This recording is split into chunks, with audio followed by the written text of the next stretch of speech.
morning, Blackfire. Good to see you. Oh, is my mic really quiet? Test, test. Hello, hello. Hello, hello. There you go. That seems better. Good morning, David. How's the goes it? Tis good now? Okay, cool. Good deal, good deal.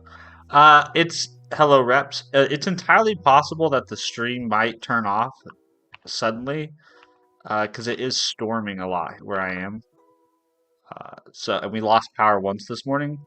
So if everything goes dark and the stream dies, that will be the end of the stream for today.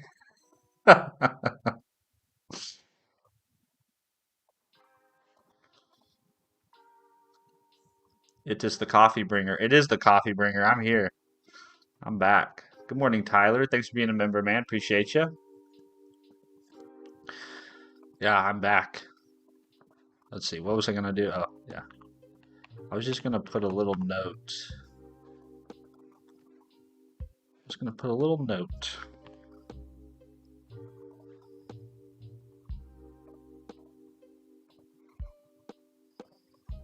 Okay. Go.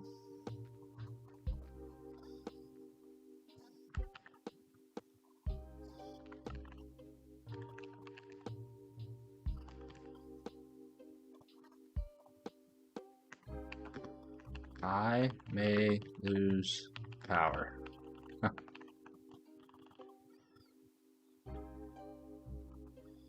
It is storming.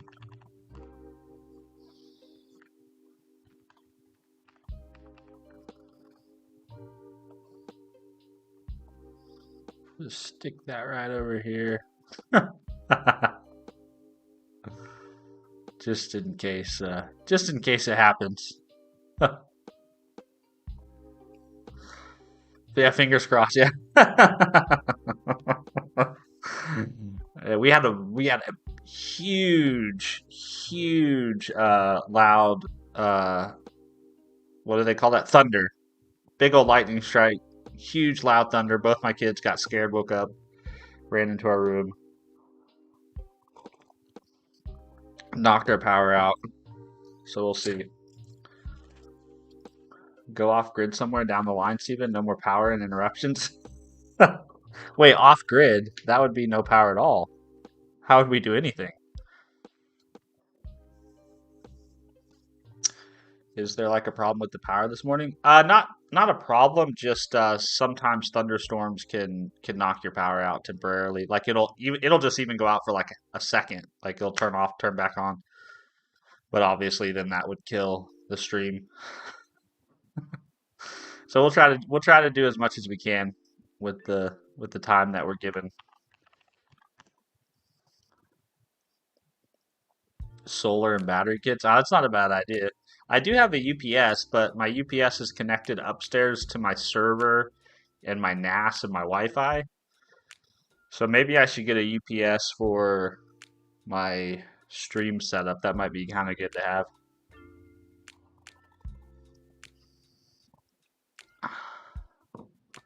Sorry, Reps, I missed your message. Like, let's say if you learn a new language and then you don't know the syntax of something, what would you do? Like, an advice for the beginner? I would probably just either look it up with Google or I'd ask AI. Yeah. Um, I think nowadays it's what's kind of nice about LLMs is if you already know a programming language, then you have all the vocabulary to ask the LLM to show you how to do something in a particular language, which is really nice. But yeah, if it predated LLMs, then I would just Google foo. But yeah, that's my approach. Just if you don't know, you don't know. You got to go learn. Good morning. Definitely need one for your setup. That would be awesome. Yeah, they're just kind of expensive, right? UPS is a couple Did we $100. just become best friends? Thank you very much. For the sub. Nice username there.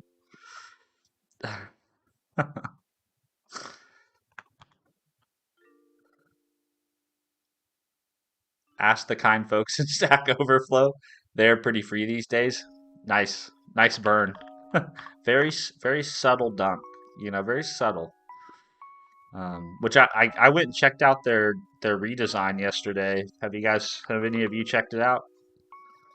It's very AI is very prominent. So they definitely took the they definitely took the position of if you can't beat them, join them. Which I'm not going to throw shade.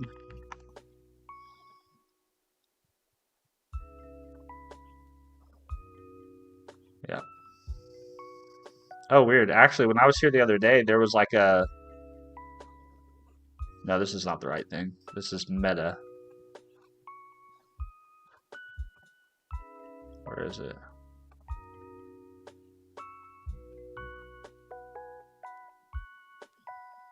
Where's the link? Beta Stack Overflow? Beta.stackoverflow.com. Yeah, this is the site. I mean, they definitely made it a lot simpler, but they leaned very heavily into AI. I mean, if you can't beat them though, join them.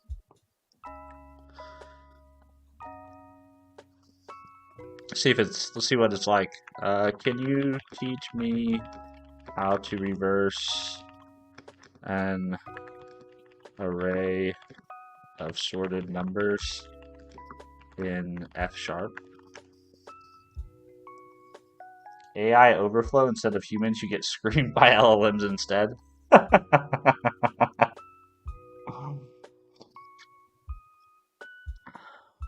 Huh. So just kind of like every other chat interaction.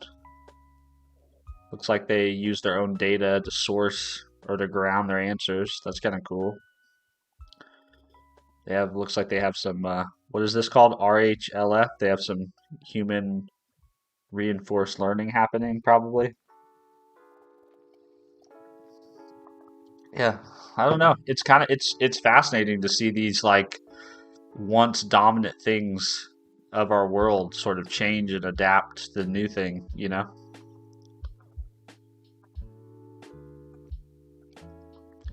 I don't know. Stack Overflow is not ever really my thing, but oh, they added challenges? Have they always had challenges? Is that new? I feel like that's new.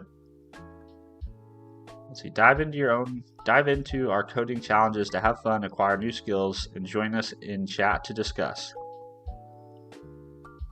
Are you interested in chat? Sure. Why not?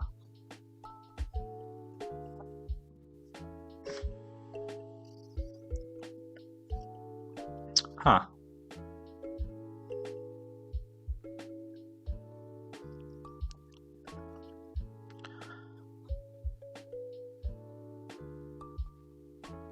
The challenge. Devise a mechanism to create snowflake art using ASCII characters given a random seed. Ooh, that's interesting.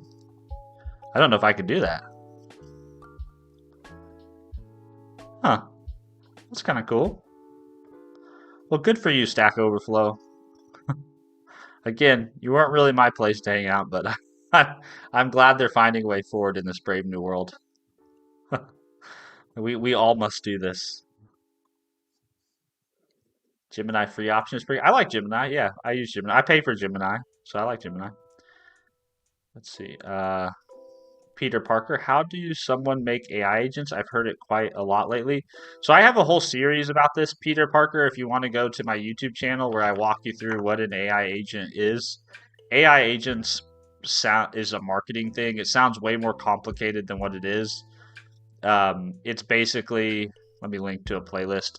An agent is basically a prompt, like a set of instructions, right? A set of tools, which is some other code or some other things that somebody else implemented that the agent can do, and then typically you stick it in a loop and apply the results of calling tools and receiving messages from the users in a loop. So it's kind of people try to make it out to be more than it is. It's just it's an LLM, it's a tool, and it's a loop, and a lot of clever engineering around all that. So let's see, where did you go, Peter? There you are. You're on YouTube, Peter.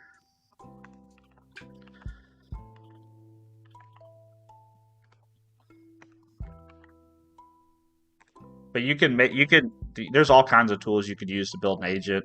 You can do it in all kinds of different programming languages. It's people, like I said, people make it out to be way more than what it is. Um, all the agents that you interact with every day, or if you do interact with agents every day, is a lot of clever engineering, right? There's a lot of work that's gone into the harness for the agent. But at the end of the day, it's just a large language model that you're trying to put a lot of guardrails around and allow it to run freely in a loop so that it can generate new tokens based on past tokens and appear to have the ability to like reason and think and make decisions and take actions.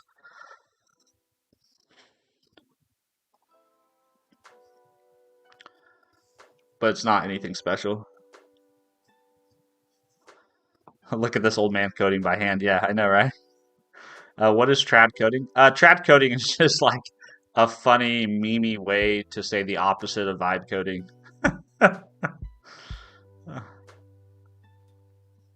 Just for the record, when AGI takes over, Steven and his followers always supported AI overloads.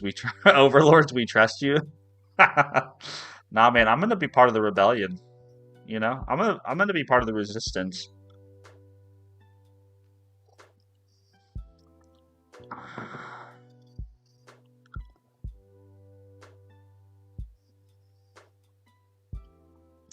Another thing, like in your option, which AI good for learning code? Like, give a good explanation in your option, a free version. I'm still a freshman, so I don't have money to pay them yet.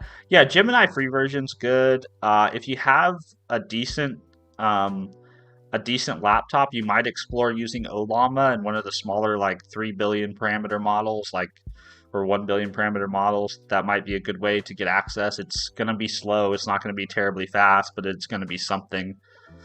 But Gemini's free tier is pretty good. I'm pretty sure Copilot offers. Doesn't Copilot have like a student option? So if you're a freshman, let's see, Copilot free for students. I'm pretty sure they offer. Let's see, college students can get Microsoft Copilot for. We don't care about Microsoft Copilot. Let's see, getting free access to GitHub Copilot Pro as a student, teacher, or maintainer. Let's see, as a verified student on GitHub Education.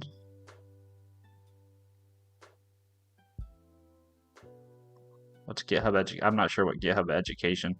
You qualify for GitHub Education if you are enrolled in a degree or diploma granting program, have a verifiable school issued email or documents, own a GitHub personal account, or at least 18 years old. So if you're enrolled at a college, if you are a freshman and you have access to a institution provided email, you should be able to sign up for GitHub Education, and it sounds like you can get GitHub Copilot. So you might try those options. Let's see, what else? What you could do if you only can have to do the free tiers, you might sign up for like ChatGPT, Claude, and Gemini, all the free on the free free tiers, and then just like rotate through your usage of them as you run out. But yeah, I mean, it's definitely useful to help you learn things. You just have to be very intentional about how you use it.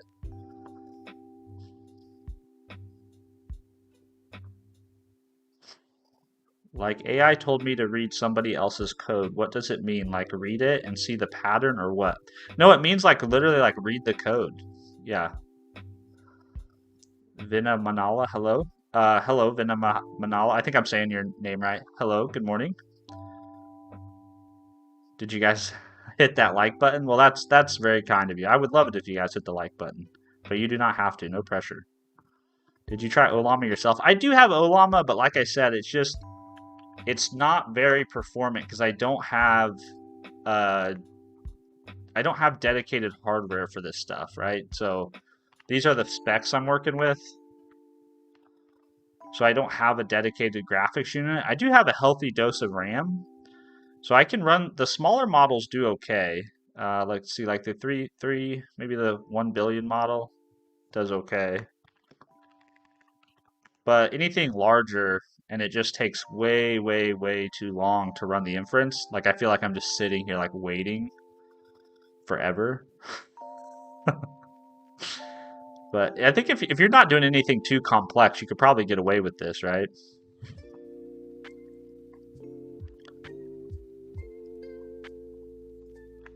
Let's see, my chat wants me to try you, so that is what I am doing.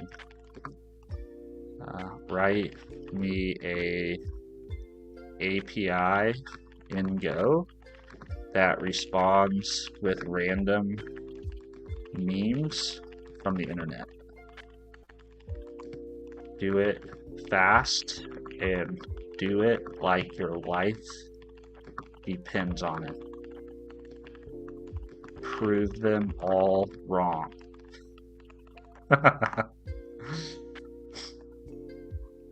Rookley, serious question. What time is your local beer time? You mean, oh, I don't drink alcohol at all. I've just never, not been anything I've ever been into myself. But I guess most people probably start drinking alcohol like 5 o'clock, like happy hour, like 4 or 5 o'clock after work.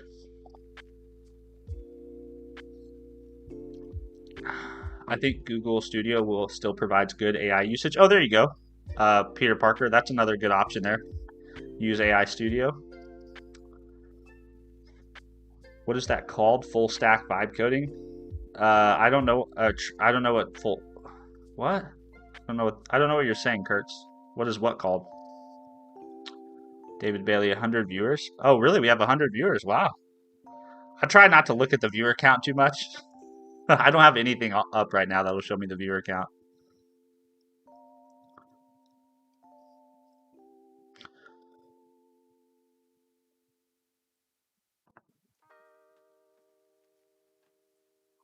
Dang, what is this? This is Olama. Yeah, Olama is pretty. I guess Reps, you must not know about Olama. Here you go. It's a pretty good option if you have a decent enough setup. The inference it's all, it's all what you can tolerate from an inference perspective. Also, I realize I'm ignoring Twitch.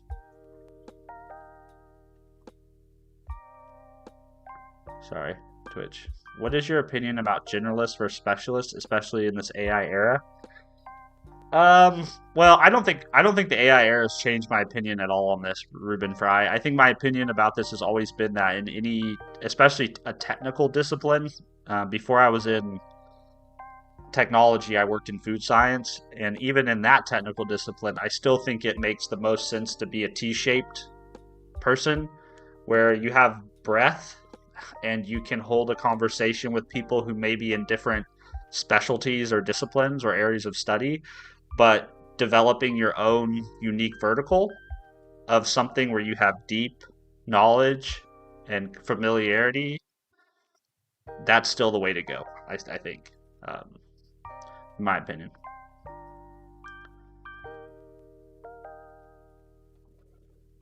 I think Google Colab still uses Gemini Flash 2.5 and it's designed for you to learn Python. Oh, nice. Very cool.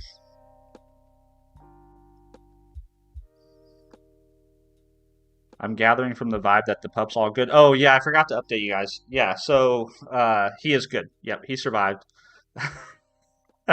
He had to get a bunch of teeth pulled, but yeah, he's good. I mean, he acted like nothing happened, It was like, I wonder what, let's see, let's try a larger one. Let's do Coder 30 billion.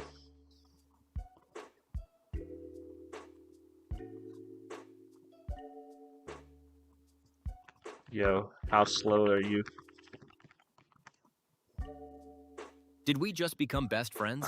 See, 17 gigs, man. 17 gigs. Did we just become best friends? Thank you guys for the sub. Pixel Does Dev, thanks for subbing. Did Appreciate we just that. become best Quads, friends? thanks for subbing. Super kind.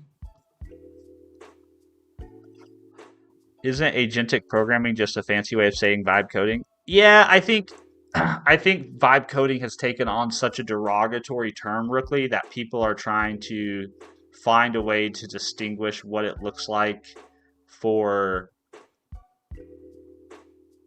actual engineers to use LLMs to code, right? So, and I do agree, there's a difference. Like if you guys, I don't know, I think I've mentioned him before, but one of my favorite YouTubers is a guy named Web Dev Cody. and he actually works as a I think he works as a software engineer, but I think he might work more on the DevOps side of things. I don't think he's ever completely said exactly what his kind of work situation is. It's definitely as an engineer. I'm just not exactly sure what it is he does every day. But he is an engineer, a knowledgeable engineer. And so he's really embraced this idea of basically coding through AI, right? Not really authoring code manually anymore. And if you watch him code, he has some good videos up right now of him building a SaaS product. And if you watch him code, the way he codes is way different than what I've seen of people who vibe code, where like there's a lot of intentionality in the way he prompts the LLM and describes things, and he uses vocabulary or language that really only an engineer would have to describe or ask for things. So I think there really is a difference. But yeah, it's basically we're talking about the same thing. We're just talking about like a spectrum, right? Sort of like it's almost like uh, an amateur, you know, or like an amateur driver, like your mom driving a vehicle, and like a NASCAR driver driving a vehicle. I think that's kind of the difference between like vibe coding and agentic engineering, right? But it's interesting. It's very interesting to watch all these different terminologies and practices kind of crop up. Mason, you have your own LLM now? Oh, no. This is Olama. Yeah, this is just Olama. Olama is like, if you've heard of like Llama, what is it? C plus plus, Llama CPP. This is kind of another alternative to that. Just allows you to makes it very easy to run models locally. But obviously, you need to make it a good experience. You need some dedicated hardware. But we were just testing it out because somebody asked earlier about free options. Did we just become best friends? Shiro, thanks for the sub. Appreciate that. Oh, we using Quinn? We serious now? Yeah, I just thought I would test it with the 30 billion parameter, but I know with the larger models, my machine really struggles because I've done this before with other models. But once I get up above the 3 billion parameter, it seems like my machine really struggles.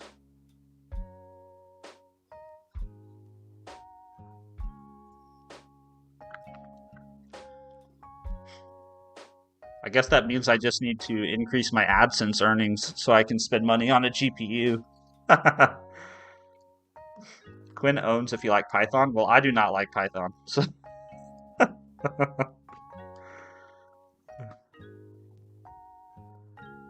let's see, Mason. Yeah, I know about. I have my own models. Oh, nice. Very cool. That's awesome, Mason. A race car with a meter to put coins in it to make it go. Yeah, you got to have coins. Yeah, you got to have coins.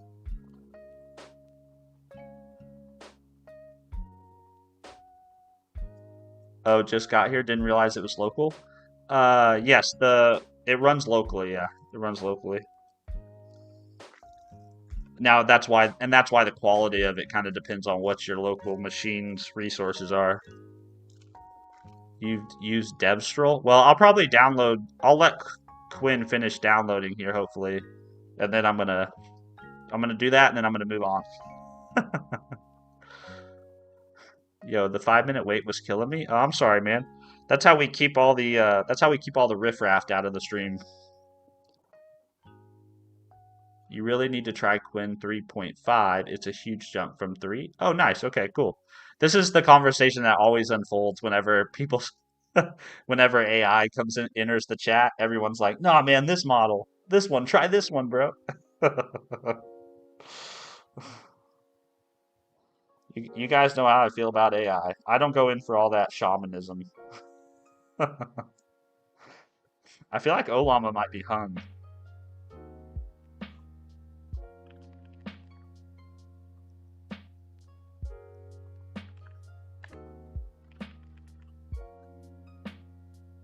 There we go.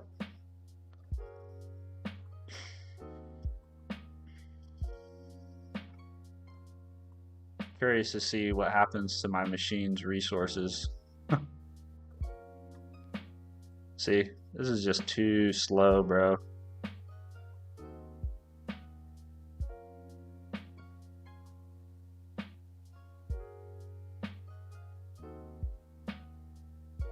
You can see the memory spiking.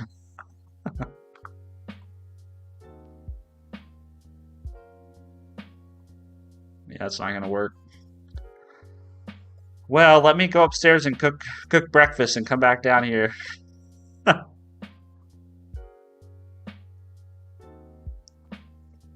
Let's see. Build an API using Hano that returns random lists of ingredients for random recipes.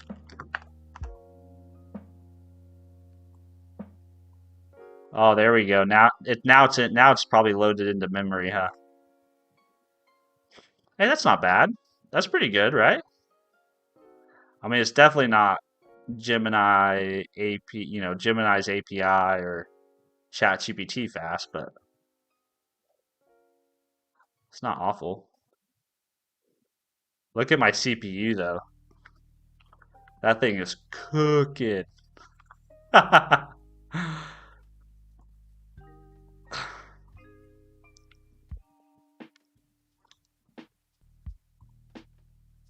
Hello, Artwork Studios. Good morning.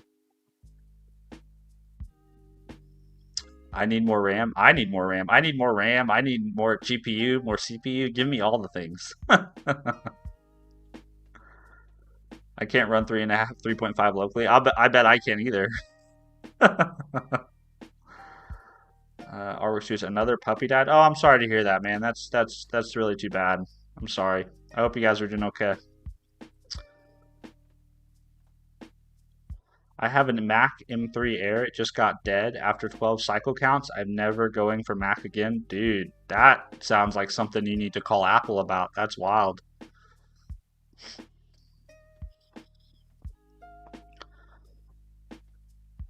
It's still going. See, this is not a good experience. I mean, it's really cool that you can do this. So if you can't afford to pay for AI, it's really nice that you can get local inference, but there's no way this is actually useful if you have access to the other things.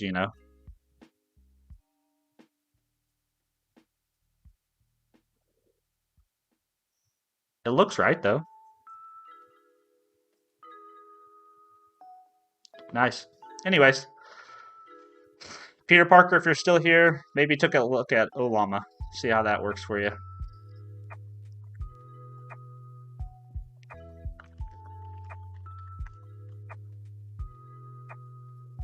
Node.js is best. I like Node.js. Yeah, I like Node.js. I like .NET. I like C Sharp. I like Node. I like JavaScript.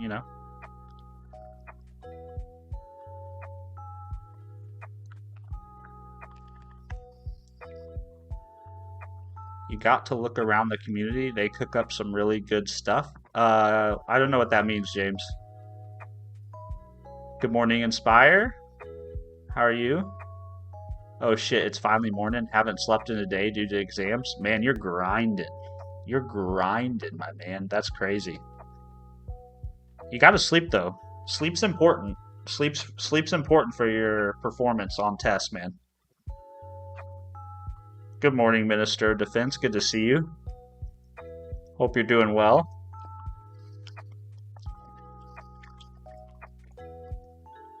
How is our $1 billion startup going? Well, our $1 billion startup remains our $1 billion. What do I want to say? Our $1 billion startup remains a dream. Yeah, I'm gonna pop off soon. What we doing here? We are just writing code like we do every morning, working on our projects. That folder structure, you don't like it? Is it bad? Is the folder structure bad? I'm sorry. This is how I typically structure my .NET projects. James, VS Code fork is the best startup idea in 2026. Really? There's a ton of forks though now, right? With when you can, if you consider like Cursor and anti-gravity, if you do consider all those things, those are all kind of forks, aren't they? Test the goddamn test. What, you don't like the tests? What's wrong with the tests, man? You don't write tests? Who doesn't write tests? I'd love to run Linux, but it doesn't have the stuff I need. Oh, that's too bad. Yeah, Linux seems fun. I use Linux a lot to host things, but I don't really use Linux to daily drive. Maybe one of these days I will. Chat's been after me to try to set up a Linux machine.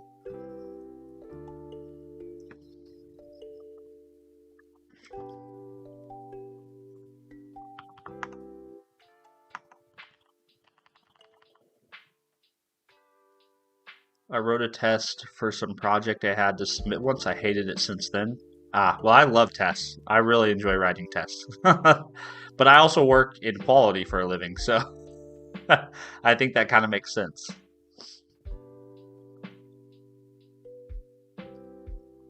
First thing I'll replace in my workflow with AI. Nice, nice. Yeah. Yeah, I think AI is great for writing tests. Yeah. Especially if you have a lot of existing tests already written. Like if you have kind of a well-established pattern, you know, it's very good at that. I use Linux as my main machine. Very cool, very cool.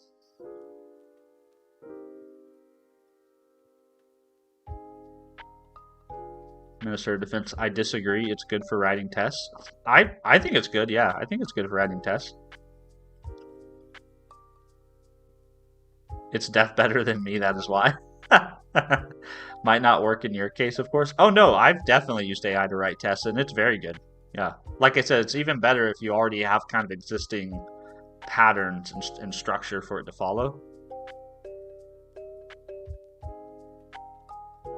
I don't know how to use Linux, but I downloaded anti-gravity and just get Claude to update or fix things for me. Nice. That seems to be the way of the world, James. Most people seem to be embracing that type of mentality. I don't know. Just ask AI. No, I disagree that it's good for writing tests. I meant, oh, really? I found it creates tests that test nothing a lot. Well, I guess, yes. I mean, it meant. So this is where I have some philosophical differences of opinions, I think, with most developers when it comes to writing tests. I think a lot of developers intellectualize testing so much so that they can avoid doing the testing. In my in my opinion, like I think developers would rather sit in a room for 4 hours and talk about what a good test is rather than just go write some tests. um, so yeah, so I mean I would rather have an AI write 50 shitty tests than have no tests, right? So if those are the options, if you don't want to write tests, that's I would rather have the 50 shitty ones, but that's just me.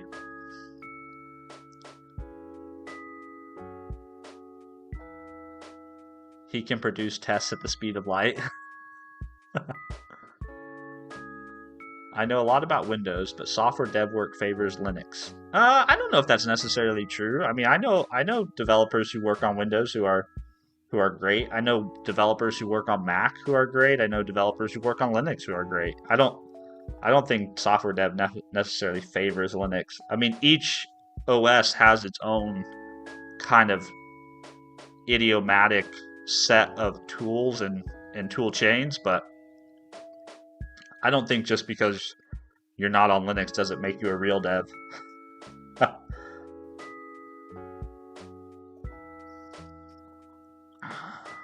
We'll throw some windows out my real window tonight. I will work with Terminus on my Android. Nice. Do I qualify? Yes, you are a real dev. Let's see, there are a lot more Windows developers. It has .NET, embedded game development. That's a huge dev population. Yeah, there's a lot. There's a lot. I mean, I know the Linux community is pretty loud online, but everything just works on Windows. You can get things to work on Linux, but it can be a real pain, especially if you aren't experienced with Linux. Yeah, that's fair.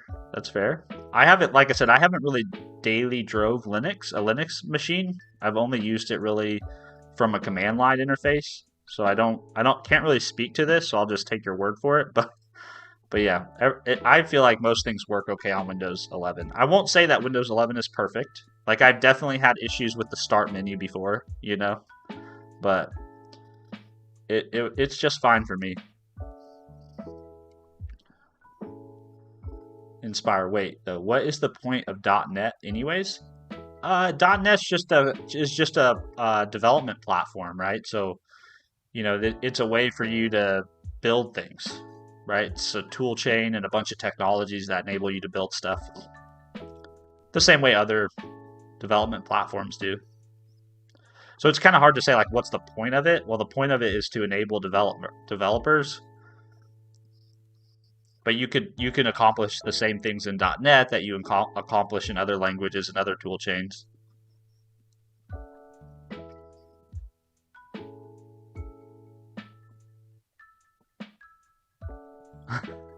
I'm a real dev. I know I don't use Linux, but can I please be a real developer?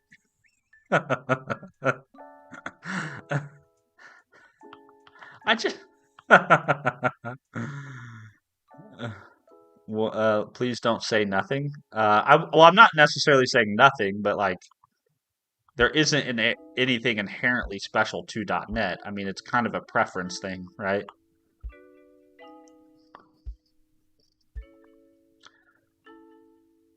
Today is Ghana's Independence Day. Nice, very cool. So are you in Ghana, D? That's awesome. Congratulations. I hope you have fun celebrating. Here in the United States, on our Independence Day, we like to light things on fire and blow stuff up. That's how we celebrate. Mason, Microsoft ecosystem. Yeah, it is to some extent, but the thing is, .NET now is cross-platform. So if you want to be a .NET developer who only develops on Linux, you can.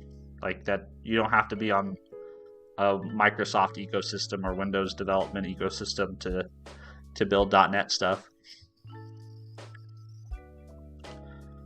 Inspire. Oh, it's just one of those came first in the market shit. Not really, because it wasn't first.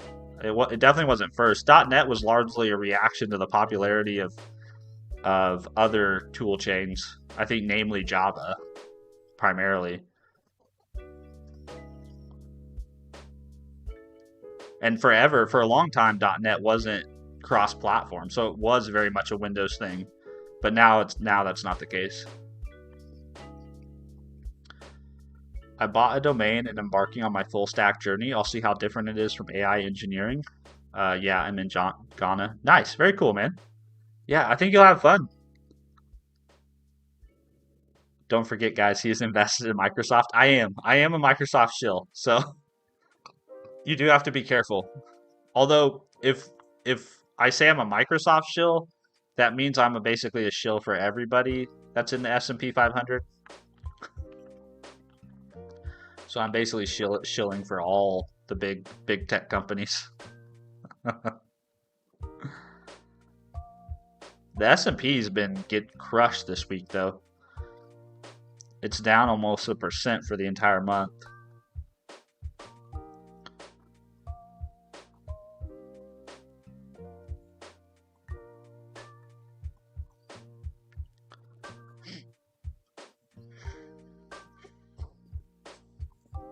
No, Pinocchio, you got a grasshopper virus and now need reinstalled again. Stop visiting circusfreaks.com. I'm not going to click that link. I'm not clicking that one. Oh, goodness gracious.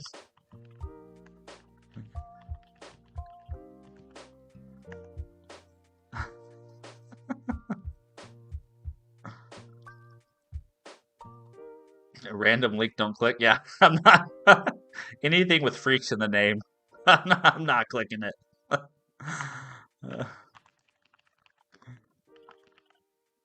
Oh, you know what? Actually, I think I'm gonna put this in a.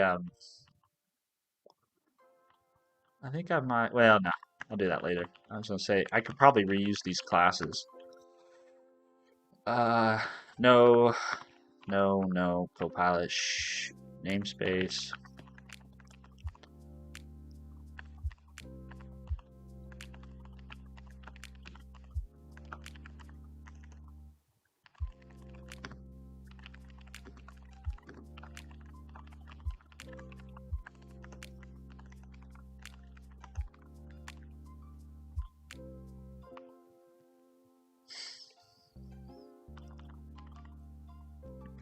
What am I trying to do? So let's go to our base class here. And so this is the code that I'm trying to dry up. So let's go here, put this in a comment. Oops.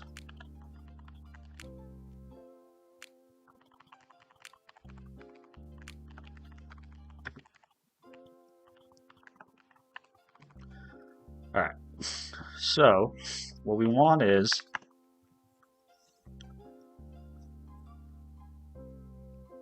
we basically want the ability to say, okay, you're private. And we're going to create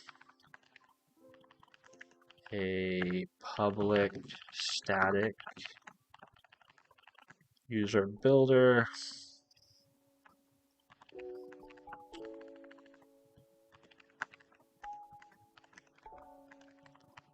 New, maybe create.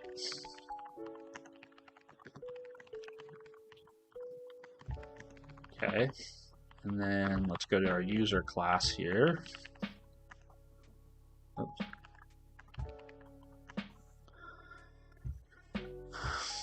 Okay, so a user has a username, password, encryption key ID, encrypted data key.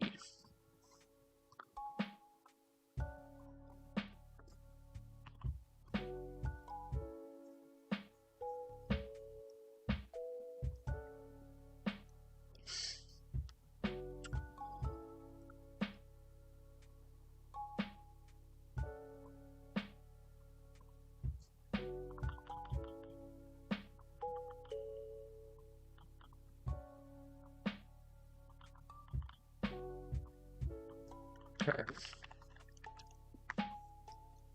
Hit up below my nose, sorry.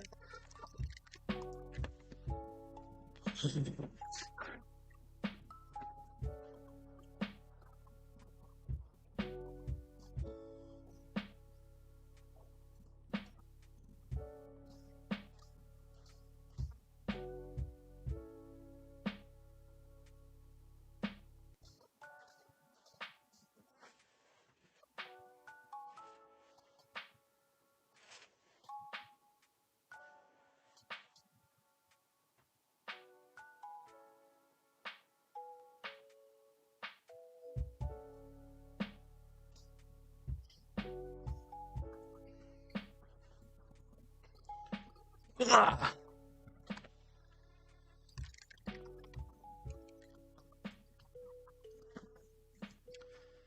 All right. So let's go back to here and let's just pseudo code what we'd like to do. So instead of all this crap that we have here, I think it would be nice to be able to do something like this where we say user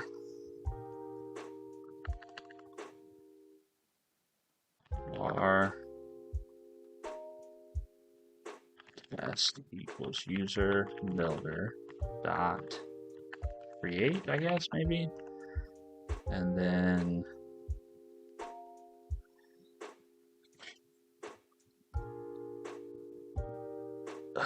dot with username with password with data key.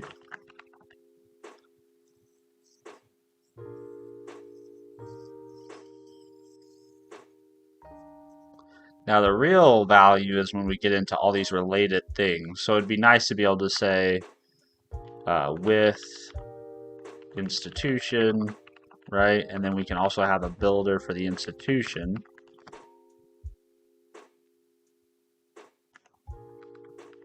And the builder for the institution will be able to say I dot with name, I dot with something. What was the other thing? With metadata, right? And then you could say, you could also have a builder here. So again, this just kind of, the idea here is to kind of have like a fluent, composable way to build test data. Or no, this would be m dot.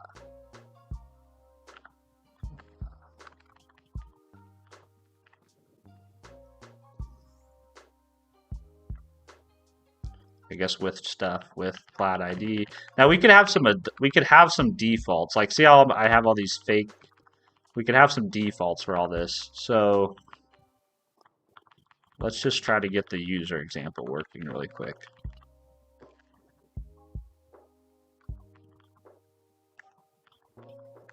Yeah.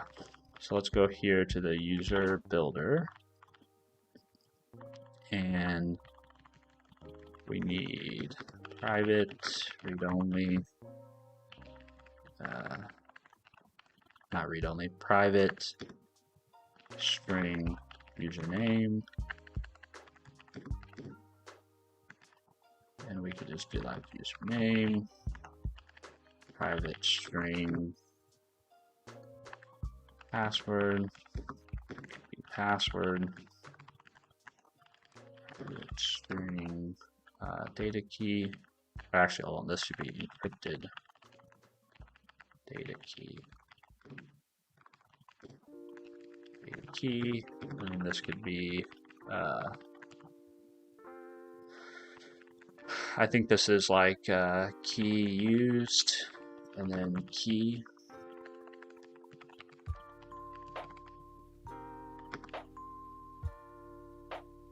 Make field is inaccessible due to its protection level. What? Why is it?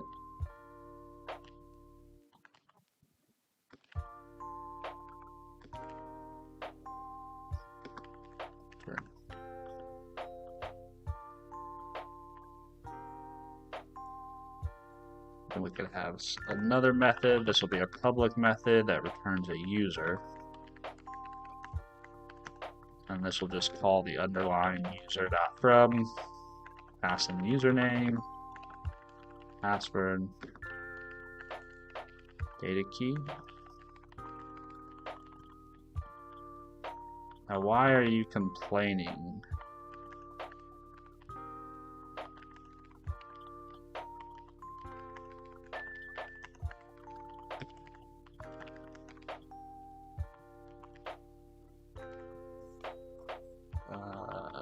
I don't know why it's complaining.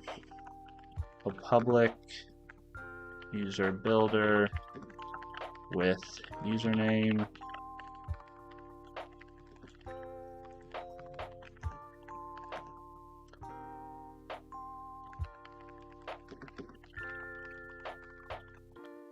And return.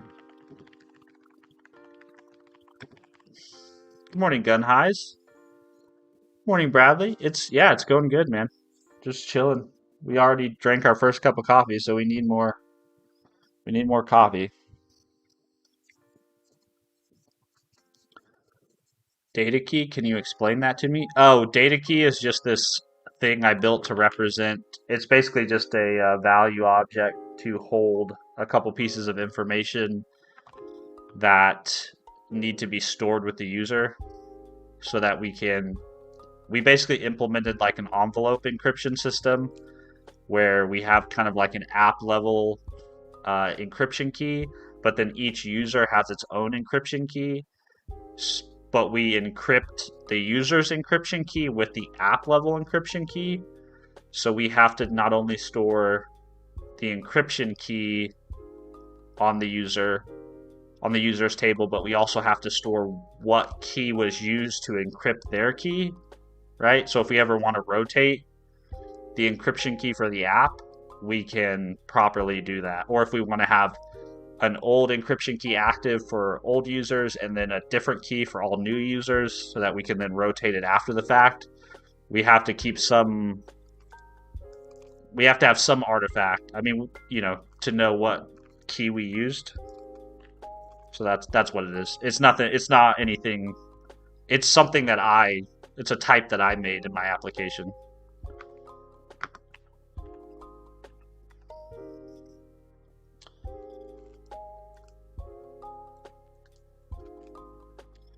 Sorry, I missed some messages here. What time is it there now, and when do you live stream daily? I will hop by. So right now it is 5:21 a.m. and I'm live almost every day from 4:15 a.m. to about 7 a.m. That's my normal schedule, and that's Central Standard Time.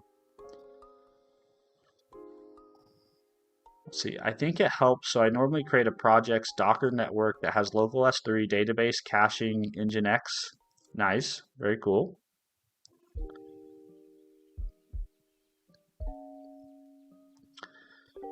I'm on time, great, and it's C sharp. It is C sharp.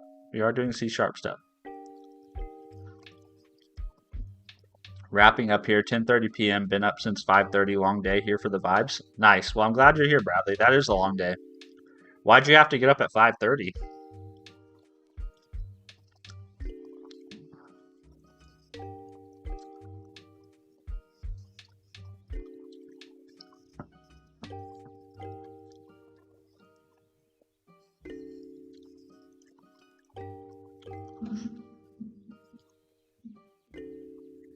Need a trash can in here.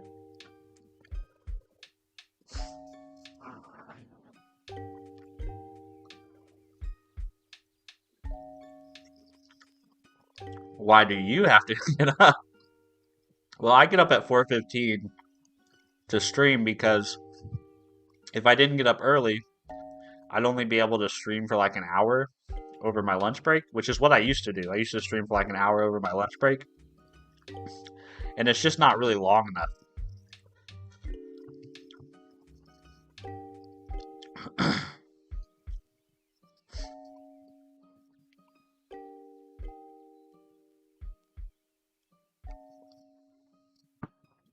Duckboy, wait, CST? What about next week? Every week. That's how every week is. Every week is 4:15 to 7 a.m. CST.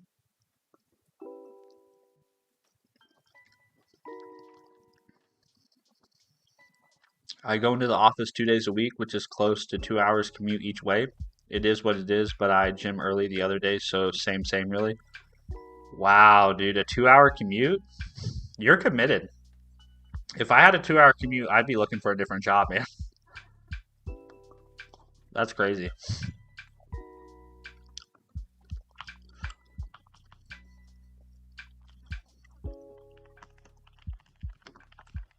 That is some crazy stuff. But you gotta do what you gotta do. I respect it, man. You gotta do what you gotta do.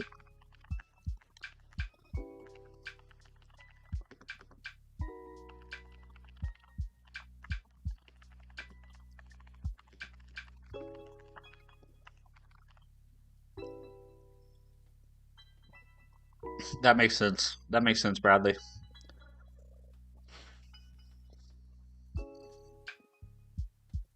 Yeah, that's intense though, man. I admire the commitment.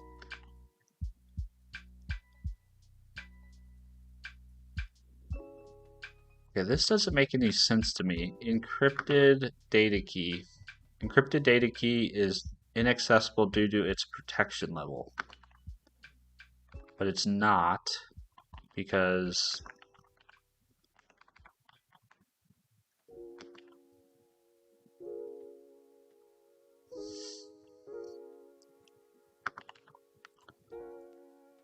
Is it because it's public? And oh, because it's private. That's why. The constructor's private. I was like, what are you talking about?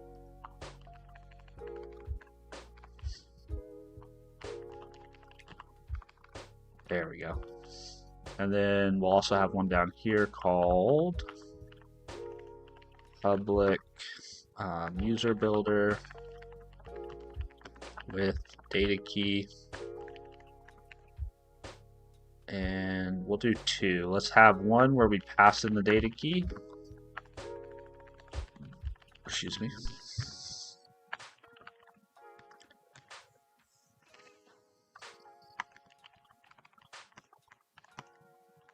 And we'll have another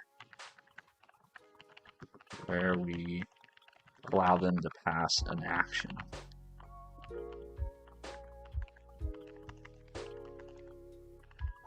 So we'll do with data key, but this will be an action.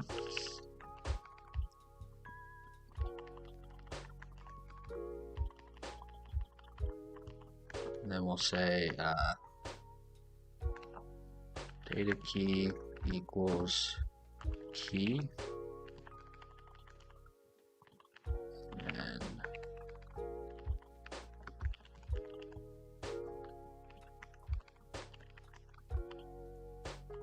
oh, I can't do that. Yeah, that won't work. Okay, then we'll just do the individual method. That's fine. So with data key, and then that will take care of our user builder for now, I think. So if we go back to our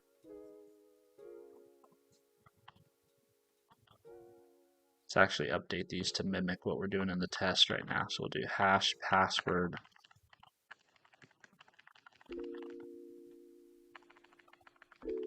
And then we'll do key used, encrypted key, like that.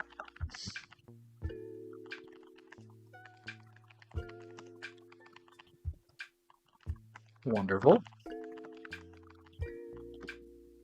We'll go back to the test. And let's see, you're complaining because, well, let's just keep the defaults. That.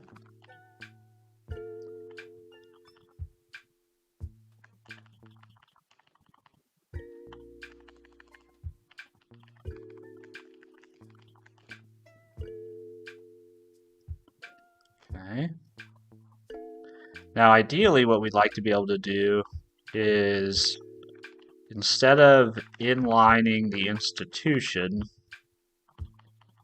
it would be nice to be able to say, well, keep the create. It would be nice to be able to say with institution, and then this would be the institution builder.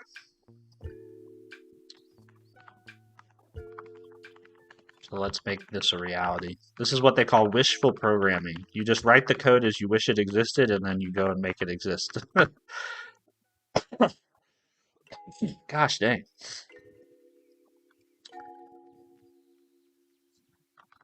So we would have, this would be of type institution builder. Institution builder. That's a long one.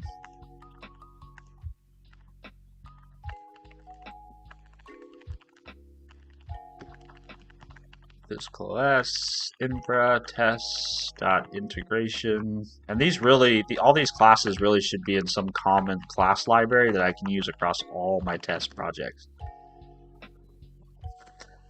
So eventually we'll refactor that to be that way. So let's do internal sealed class. I'm actually really excited that the fact that the power hasn't gone out yet. Because I was fully expecting the stream to last like 20 minutes this morning.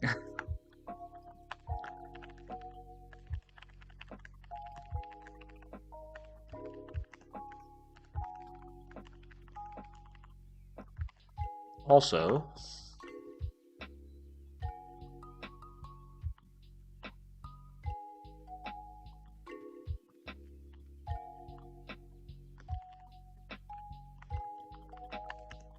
let's see, private institution builder.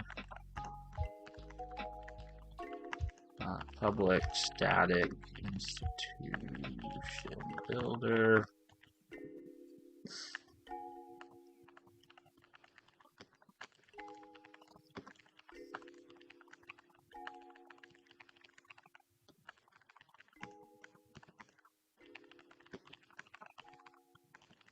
Well, how about that?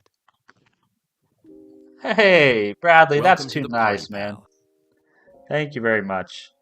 Welcome to the party, pal. Welcome to the party, pal. Welcome to the party, pal. That's too nice, Bradley. Welcome Thank to you, the man. party, pal. Was not expecting that this morning. It's too kind. Let's go ahead and update the list so we can get those members on the screen. Yeah? Do you use AI to write code? It depends, honestly, Simwheel Control. Or more recently, so for the last like 2.5, 3 years, I've used AI quite a bit. Especially not really in the sense of like agentic AI, but like the tab complete AI, right? That type of using AI to write code, I've used that quite heavily.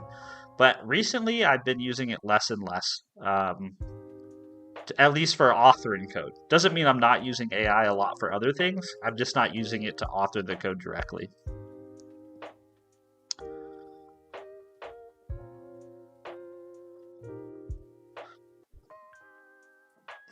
Bradley, do more. No, Bradley, you don't have to do more. Thank you so much for the gifted memes. That's so nice of you, man. Really, really appreciate that.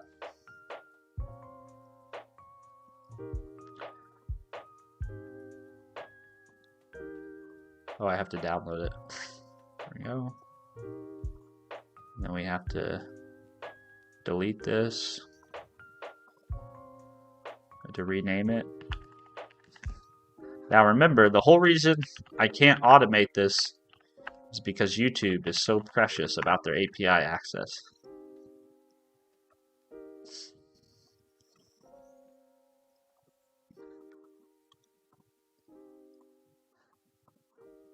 There we go. And then 1 sec, I'll be right back.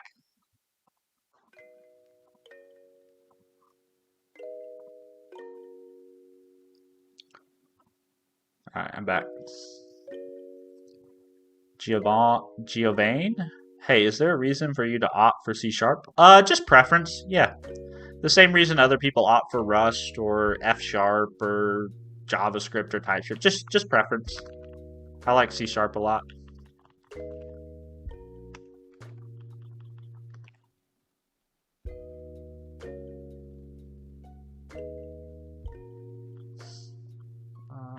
Did I spell that wrong? What's happening here?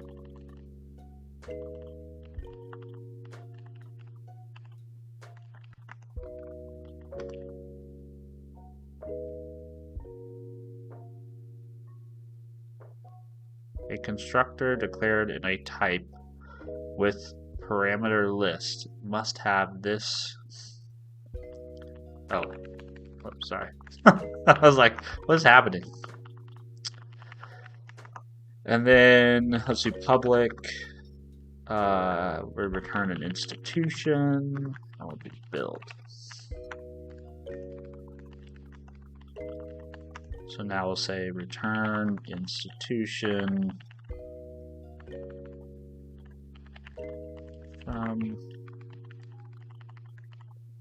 Bradley, I respect the hustle. Well, that's very kind. I don't know if you would consider what I'm doing hustling, but thank you very much because it's a very slow hustle. It's a very, very slow grind. Sorry, I had to check because I have another stream that's starting early because of daylight savings time. Oh, yeah. I forgot about that. Yeah, daylight savings time is happening this weekend, isn't it? We lose an hour on Sunday, don't we? Or am I making that up? I think we do lose an hour, right? Or at least I do. Daylight savings 2026. I think it's Sunday. Yeah, Sunday, March 8th. Yeah, I'll be at my normal time. I'll still be at 4:15 Central Standard, so whatever that means for you in your time zone, whether or not you observe daylight savings or not, My plan is still to be here at 4:15 CST.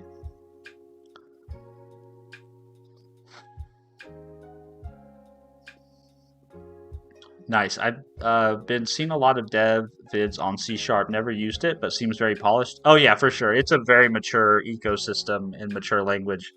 Been around for a long time. It's a good language in my opinion. Obviously, I'm using it, so I'm a little biased, but yeah, I like it. I like it a lot. Yeah, I think, and I agree with what Bradley said. It gets better and better every year, and I really enjoy the folks who work on the .NET team and are working on the .NET tool chain and language. It's pretty good, and also you might also explore. There's some other .NET languages beyond C Sharp. You can also write VB.NET, and you can also write F Sharp, and kind of share a similar tool chain,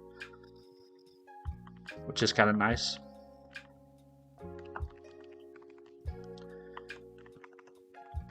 It's one of my pet projects is to like introduce more folks um, to C Sharp to get at least give it a chance. You know what I mean? Not everybody has to like it, obviously, but I feel like at least give it a shot. You know, like I don't really care for Python, but I've given it a shot. I learned it. You know,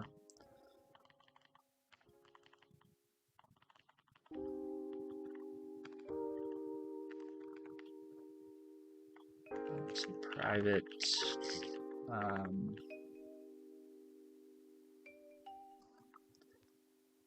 institution metadata equals new applied.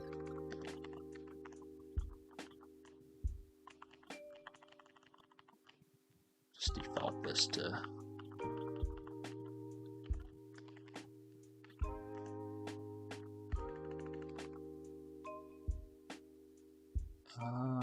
actually, hold on. Before we do that, let's not do that just yet. So let's just do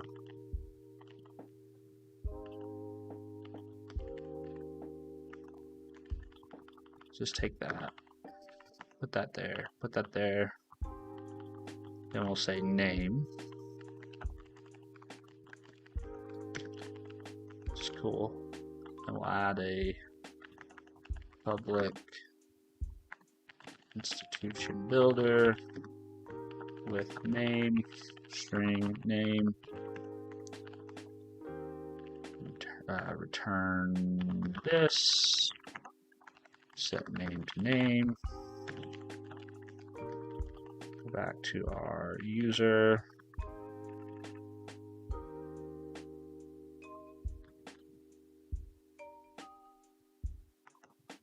and now what we can do is we'll say, okay,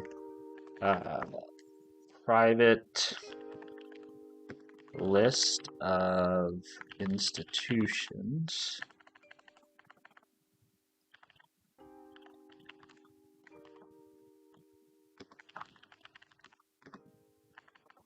I guess we should probably make that, yeah. Just initialize that to an empty list.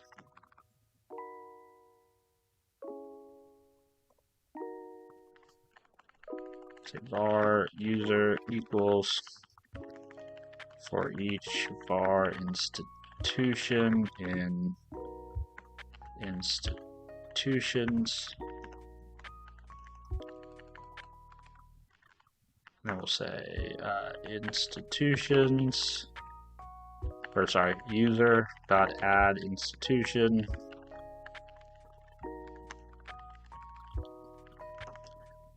Still return the user.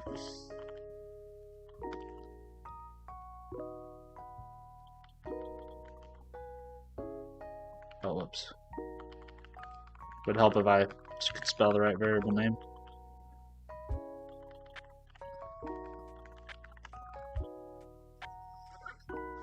And then we will now have a method called public user builder with institution. And institution now takes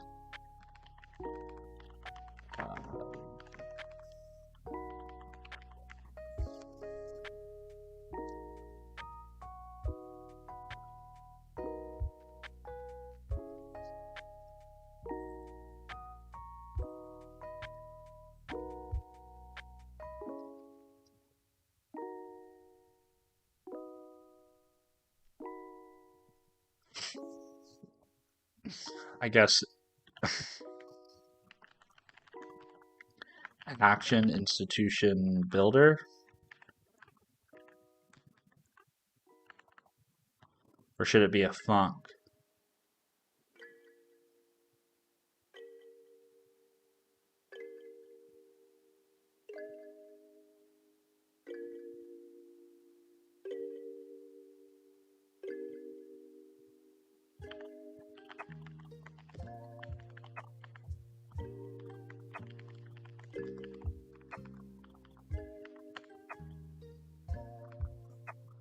So let me look at this action C#.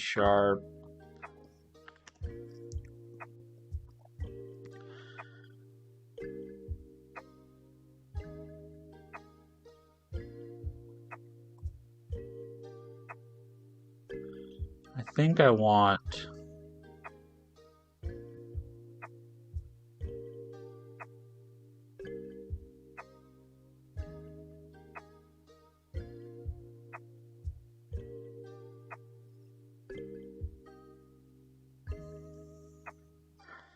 I think what I want is a function. Let's see, a func. And it should, so it's going to be passed an institution builder, and then it needs to return an institution.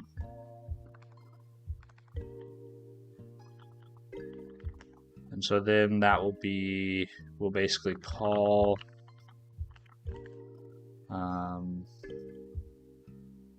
what do you want to call this? I guess, I don't know, we'll just call it func. And then we'll say var institution, or say, we'll say underscore institutions dot add func.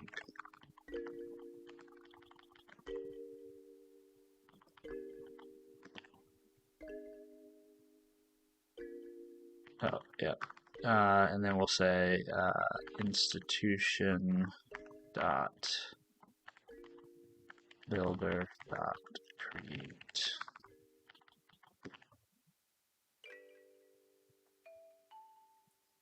Cannot convert from poor.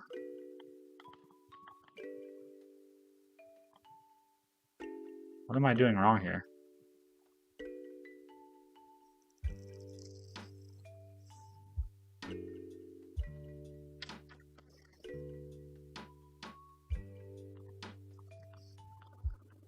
Return this.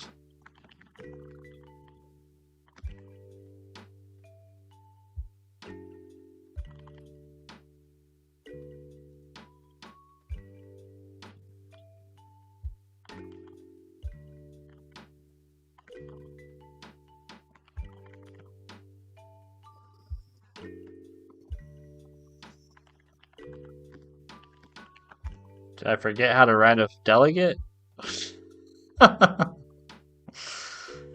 Let's see. The last type is the angle bracket is always do the return type. Yeah, and then you can do the first. I thought I wrote. Let's see. Var institution equals func. Do I have to do that?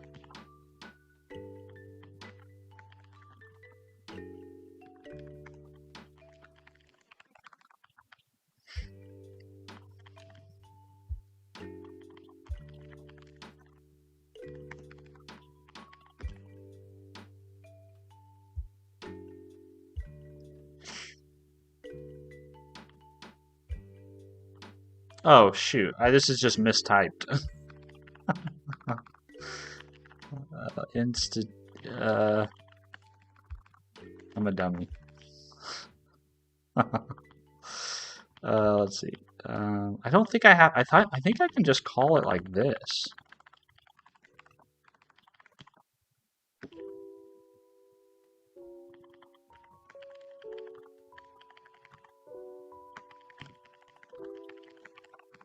Yeah, it's like, there we go. I was going crazy there for a second. What have I done wrong? Okay, so then the benefit of all that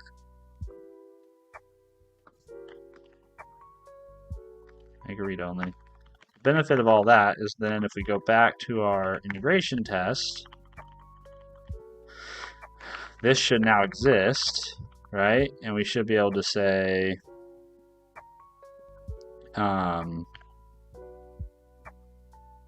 ib dot build.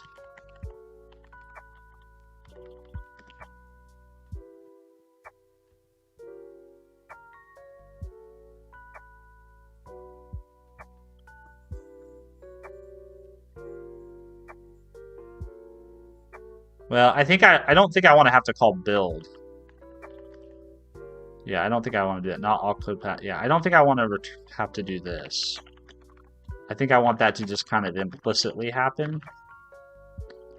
So let's go back over here. And then so instead of doing a func, we're going to do an action.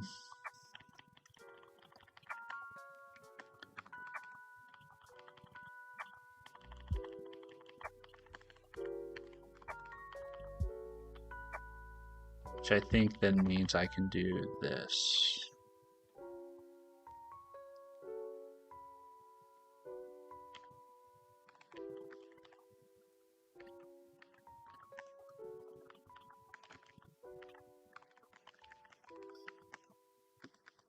ib dot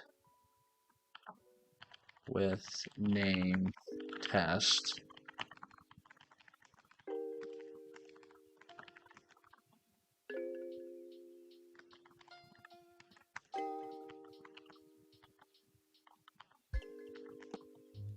ib dot invoke.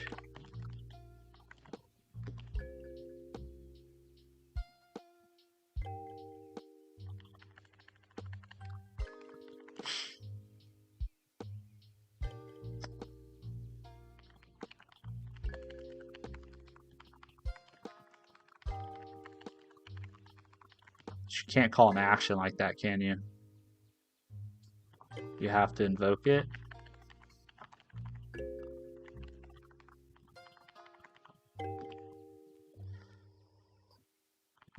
And then we'll do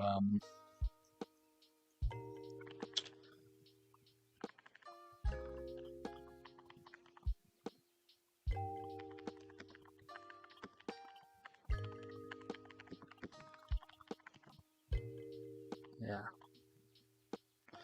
So I have to do this. I have to do var ib equals institution builder dot create, and we'll invoke that and add dot build.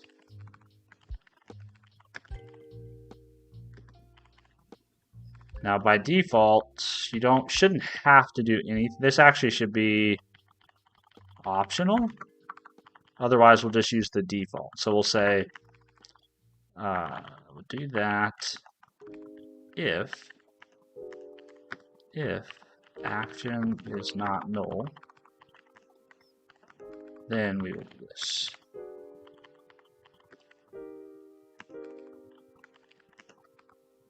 Yes, much better. Much better.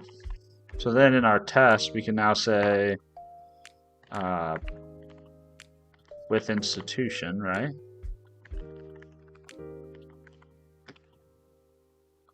There's no argument given that corresponds to the required parameter of action.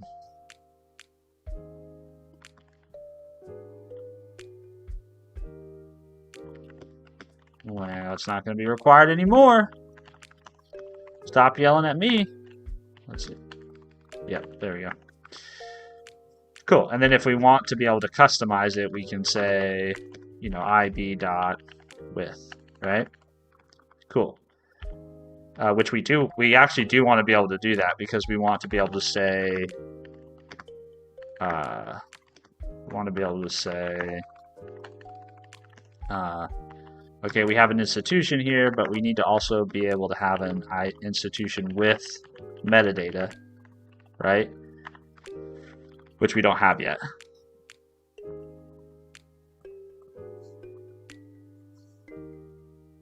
So the question then becomes, we need to add that builder. So let's do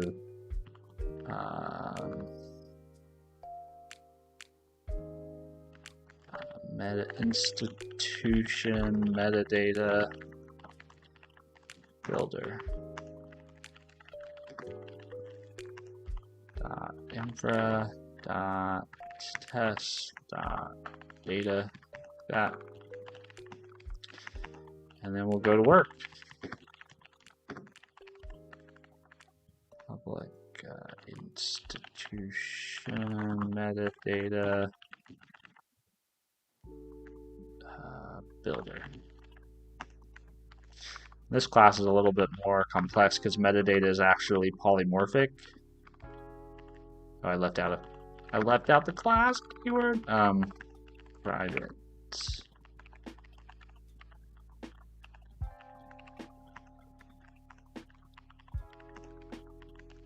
These builder classes are actually kind of fun to write. It's fun to think through an API like this, right? Like, how are you going to use it? How would other people use it?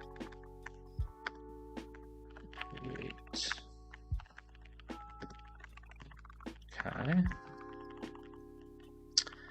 And so we should be able to say,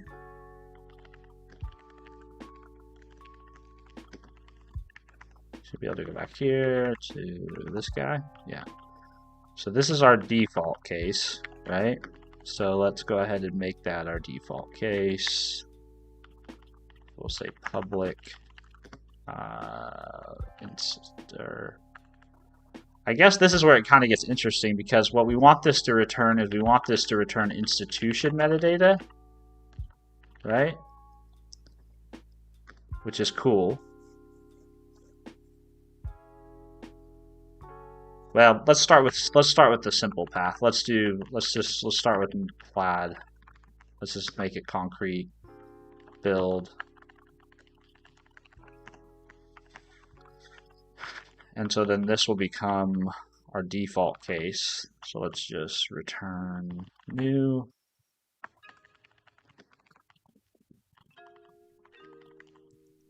And let's go up here to private string. This will be our plaid ID. And we'll just do again plaid ID. So we're just basically taking all the defaults from below. Plaid. Okay.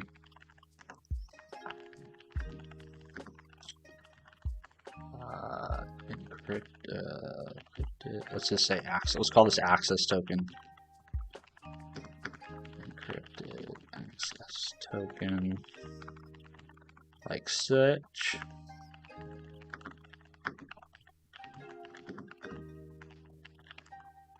See, because these fields are actually, what's interesting is these fields are actually going to be unique to whatever the type of metadata that you're creating is. So there probably needs to, at some point, at some day, be like subclasses. But I think that's overkill for the fact that I don't really know when I'll ever add a new type of metadata. It's just kind of a future proofing thing if I ever want to switch providers. So I don't think I need to spend the time writing the test classes for that. So we're gonna skip it. So we'll just do plaid ID, plaid name, access token, item ID.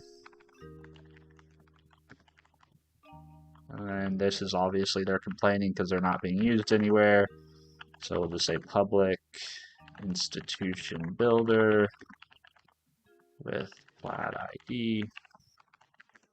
This would actually make for a pretty fun project for like a source generator. So you imagine you could have like a generic builder class, and then you could have like a generic type argument, and then you just define like builder of type institution, and then your source generator would like generate all these methods. Might be kind of a fun project to explore at some point. I've never really worked with the source generation API really all that much, but I think that would be fun to do. cloud ID equals string cloud ID.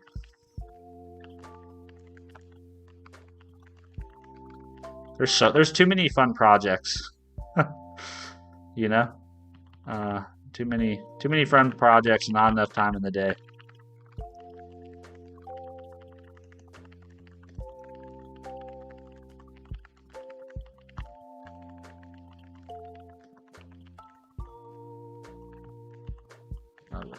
Name.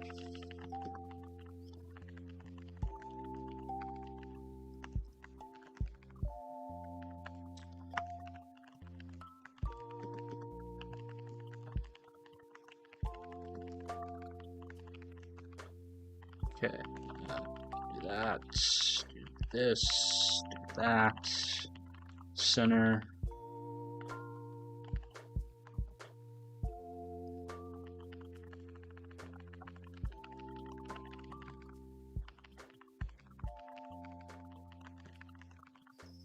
I just had a stupid, hello pooping pigeon. I just had a stupid idea for an SOLang.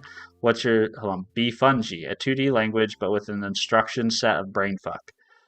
That doesn't, I've never actually learned brainfuck, but from what I've seen of the language, it looks kind of painful to write. But, uh, you know, we all like different things, so if that sounds fun to you, I'm all for it. More power to you. Go do it.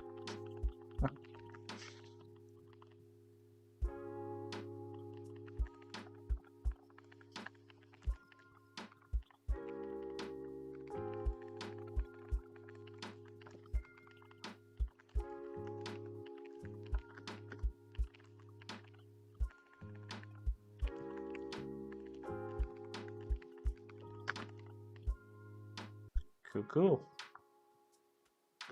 Okay, then we'll come back to this guy. And so the whole point is now here, we want to be able to say public institution builder with metadata. And you'd be able to take an action very similar to what we have going on over here, where we say do that.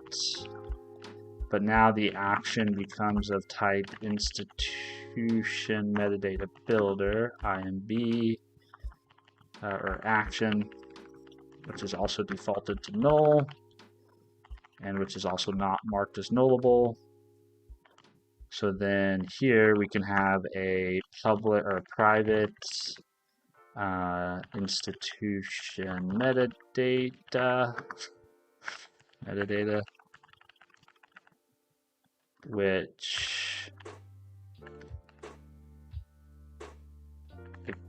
I guess it's okay if it's nullable, because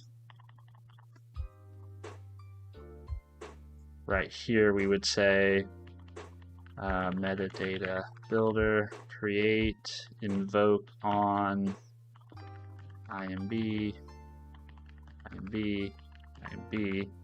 but instead what we do is we say metadata. Did we just become best friends? The Rage God. Thanks for the sub, man. I hope you're not raging today.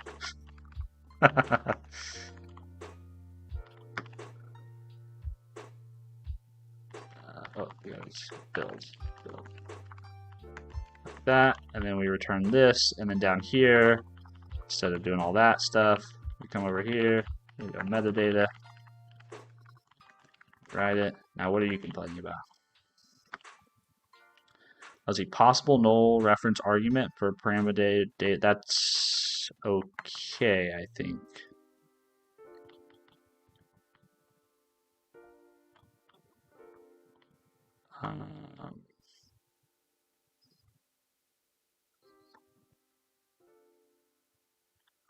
Interesting. So if we were building a proper builder class, honestly, what we would do here is we would create interfaces that basically say you can't access the build until you've called with metadata, since metadata is required. But I think for the simplicity of this, I'm just gonna throw an exception if you try to build without one. So we'll do argument null exception. Or actually, let's do invalid. Let's throw an invalid operation exception. And let's say, sorry, if metadata is null, we will throw new invalid operation exception. You must call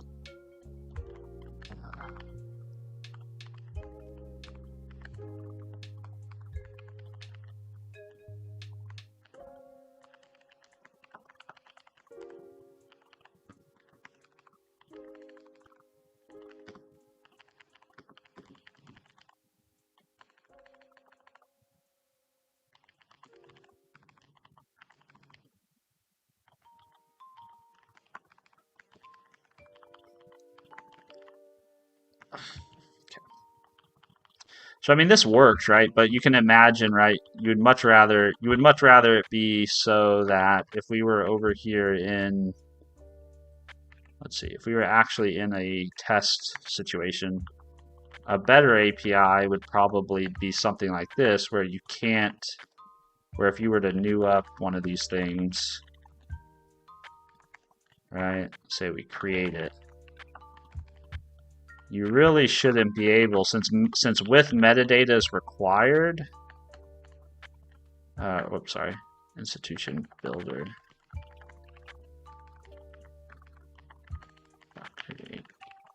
Since with metadata is actually required, because if you call build before you call this, we're going to throw an exception. So what really should happen is whenever you do create, either two things should happen. One, you should only expose with metadata, or the creation method should require you to pass an action.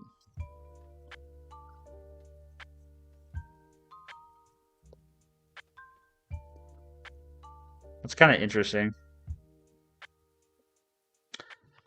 That might be interesting. So you could do, well, no, not for this case. It's not helpful.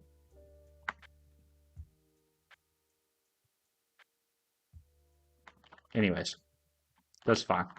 So now we say with metadata, which is great. So that would then help us get rid of this code.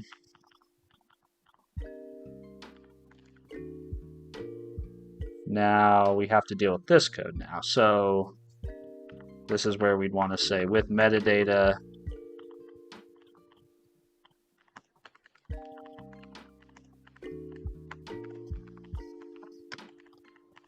and we'd want to say with count, right? Which is what we're doing down here. So we'd be able to say static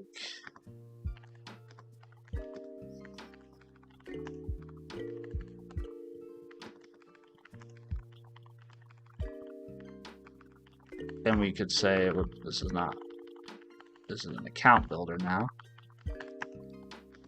So we could say account builder dot with metadata as well. And then that would get rid of these 4 lines of code. Then we'll also want to get rid of all this.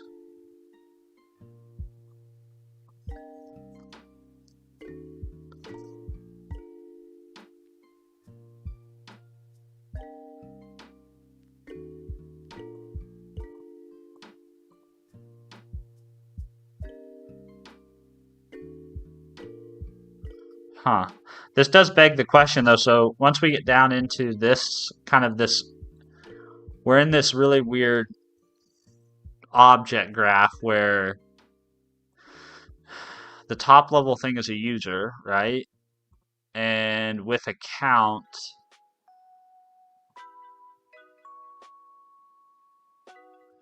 we're probably going to want to be able to say something like with metadata with transaction, right? But we also want this transaction to get tied back to the user. And we probably don't want to call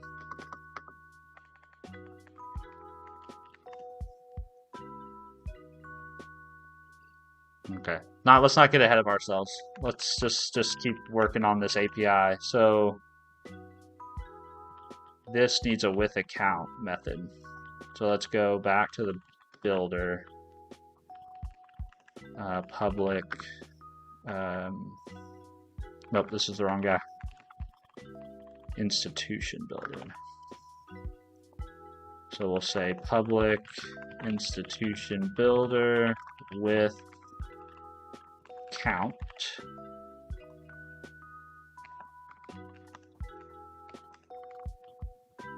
And that is then gonna depend on a account builder.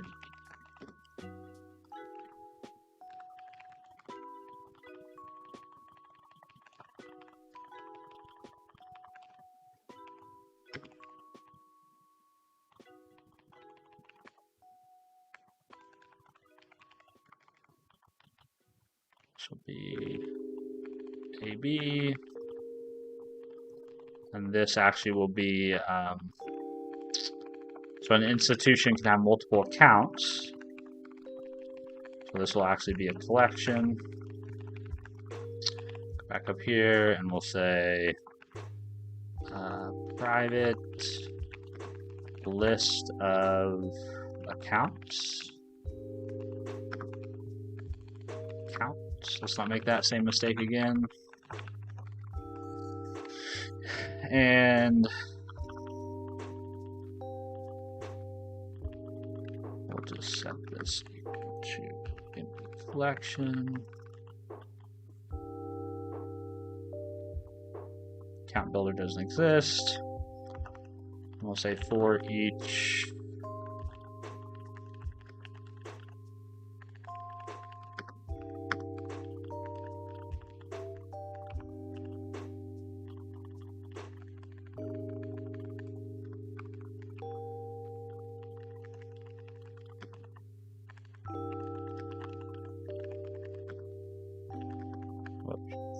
account.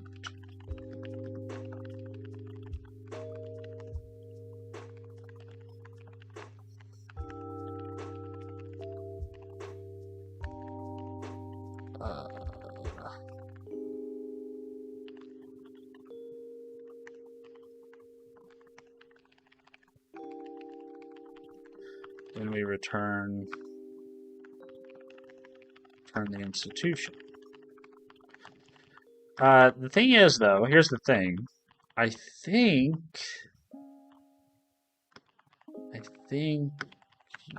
let's see, user builder. I'm pretty sure a user can have accounts. Yeah. So we kind of have the same. So we kind of have the same issue where.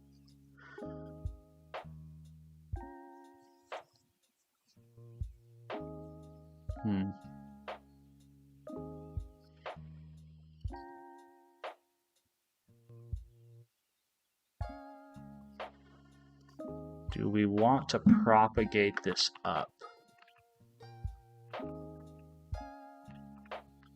I don't know, honestly.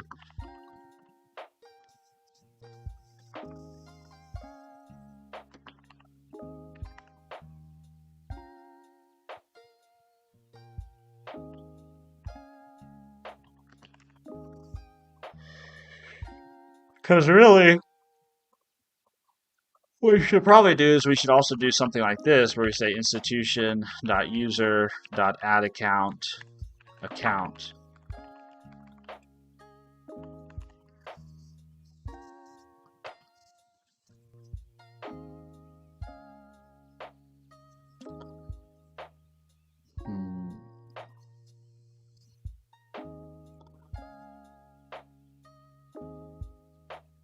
But institution.user doesn't get set here.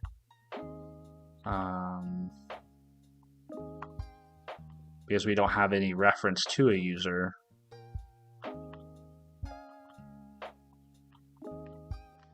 We'd have to do that back here. When we build the user, we'd have to say, okay, for every institution, say institution.user equals user, right? The problem is user is not settable. Man, I'm really regretting some of my decisions from earlier in this build. I took this very like immutable approach to my entities, and now I either need to just walk that back and give it up, or I need to continue to build out these set methods.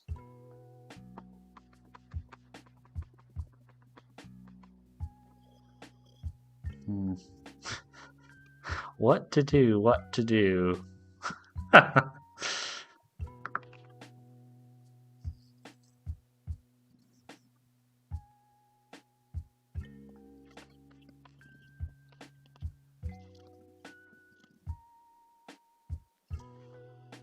Oh no, I need more coffee. That's the first thing we need to do before I make any decisions there.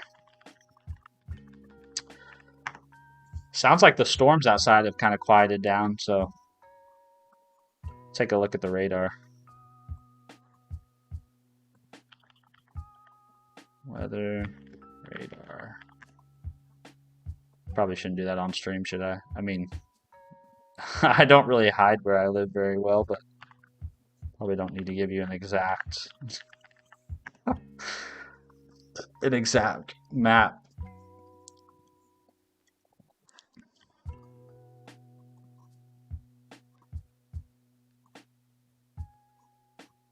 Flan, good morning. Sorry I missed your message. That was a while ago. Delusional Dev, good morning. Sorry I missed your message. What's up? What are we working on right now? We are working on building a builder API for test data at the moment.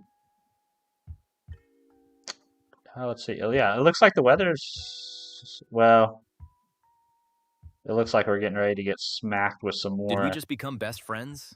Ubel, thanks for the sub, man. I appreciate that. It looks like we're going to have storms most of the morning. Well, we've been lucky so far. The power hasn't gone out, so that's good. All right, I'm going to go get some coffee. Did we just become best friends? Thank you very much for the follow. Appreciate that. My Twitch channel is very small. It's very nascent, and so I appreciate you following. That's very kind of you. I'm not really sure how you build a Twitch channel. Seems like there's not really a good answer these days. You're just kind of like shouting into the void over there on Twitch. All right, I'm gonna go get some coffee. If you're not sticking around, that's totally cool. I hope you have a great day. If you are gonna hang out, this might be a good time to go and refill your coffee cup, and I'll see you guys back here in a couple minutes.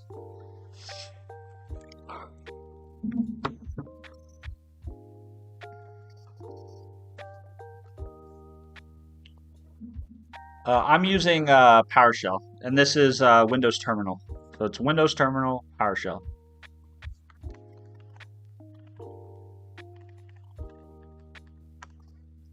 All right, I'll be right back. BRB. Thank you. Of course, yeah. Always happy to answer questions.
Sorry, that took longer than I was planning on. Good morning, AG Daniel. Hello, bro. Good to see you. Good morning, good morning. All right. Let's get locked in here again. Y'all know I have a standing desk. We've never used it before on stream, but I feel like at some point we need to use it. Now it's like you guys are Did peeking we over just my become monitors. best friends?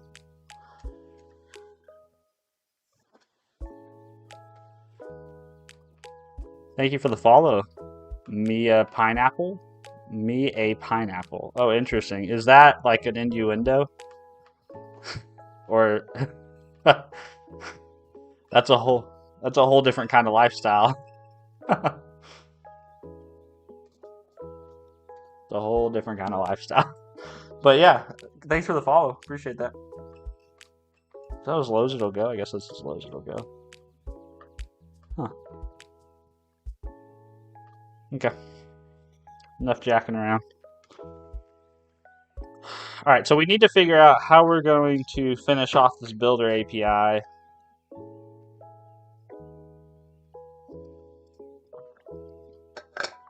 When dealing with related entities.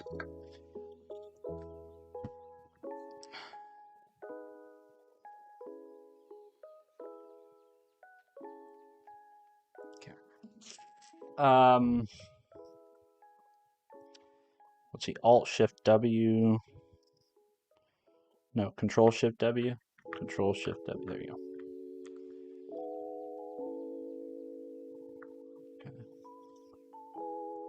So part of me thinks the answer is doing something like this. So let's do public. Oh, excuse me, sorry. And instead of doing that, we're going to delegate to from GUID.empty. And let's see, we're going to do name and institution. Sorry, metadata. That. And then we're going to extend this to say GUID user ID. We'll say user ID equals user ID. Oh, why my mic is so close.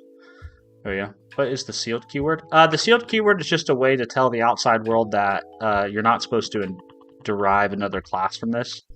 So if I was to do something like public spool from institution, like that, the compiler is going to say, whoa, whoa, buddy, not so fast. You can't be deriving from institution. Whoops, sorry. Public class. That would help. It's going to say, wait. Hey, nuh-uh-uh. Not in my house. You can't derive from a sealed type. So it's just a way to, it's kind of like defensive driving. If you haven't really thought about how your object or your object hierarchy would handle, yeah, so it can't have, exactly, can't have base or derived types. So if you haven't really done the work to think about kind of the inheritance consequences if someone else was to inherit from your class, it's kind of a way to say, well, since I haven't really thought about that, let's just go ahead and seal it by default because I can always unseal it in the future. But if I don't seal it from the start, I can't go back and seal it after the fact because people might have already derived from it, right? So I almost always start with the sealed keyword, and then in the future, if I have need for things to inherit, right, then I remove it. It's just kind of a nice defensive coding, I guess, defensive coding technique. It's spayed and neutered. Yes, we did. We neutered it. We did neuter it. You were correct. Good morning, Adot in the Cosmos, by the way. Good to see you. Ilmanian Q. What's up, Ilmanian? What's the Q about? What are you trying to say?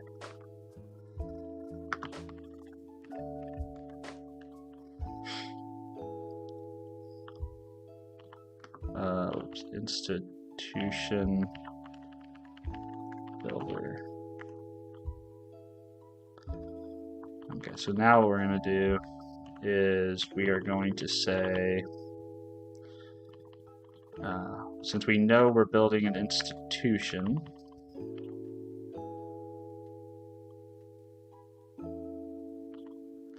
oh no, I want the user builder, sorry, user builder.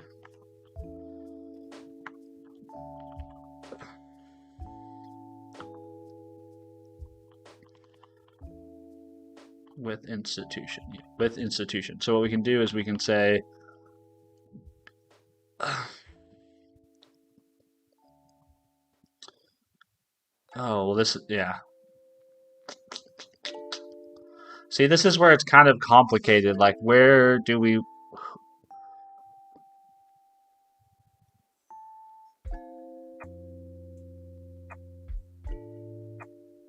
Well, it's not really complicated, right? I'm just going to rubber duck this out. It's not really complicated because if you're calling with institution on this, you want this institution to belong to this user.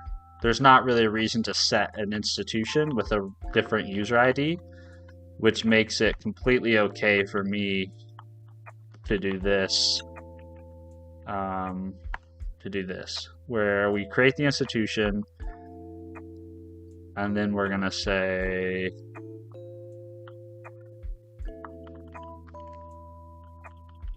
let's see, private quid user ID.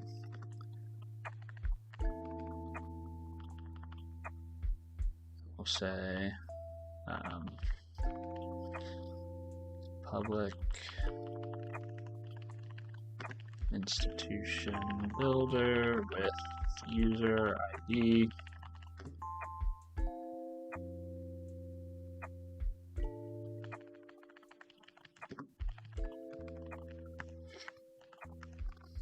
Actually, let's do this. Let's just say with user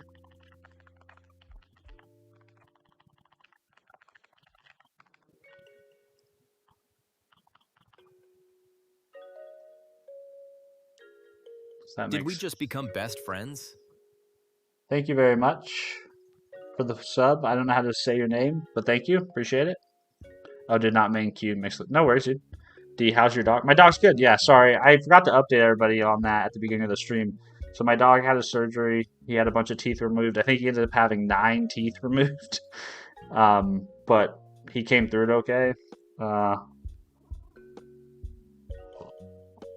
Which it's a pretty routine procedure, but he's an older dog. I think he's 12 years old. So whenever you take an older dog like that and you put him under sedation, there's always a little bit of risk, you know, just given their age.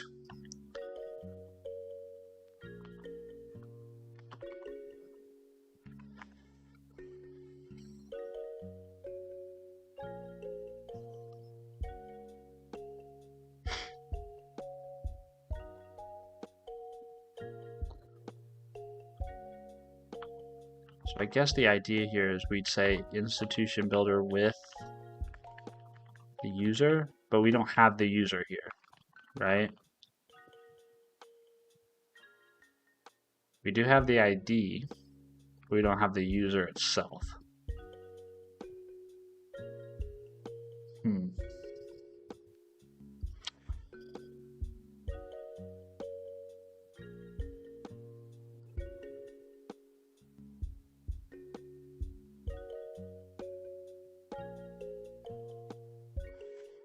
What if we what if we did this? What if we did? I know this is going to sound weird. What if we did this? What if we made this what if we made this a list of institution builders?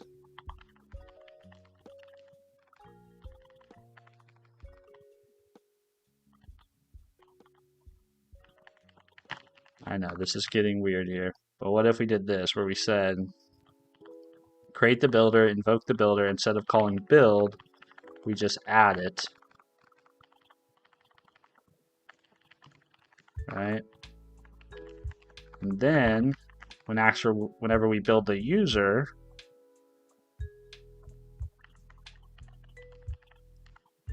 we're going to loop over, and we're going to say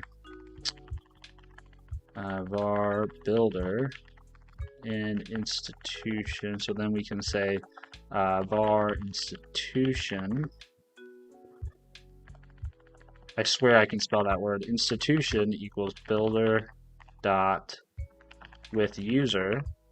And now we have a reference to the user, and we can build. Yeah, I kind of like that. That works better.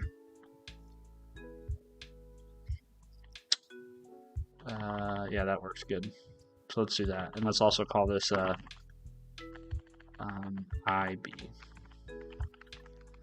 So then we can go into the with user method, and we'll just take a user object. Now this can be null. People don't have to give you a user. So then private user. Do you give me a user though? Take your user. Return myself. Then down below here, we can just build the institution like normal.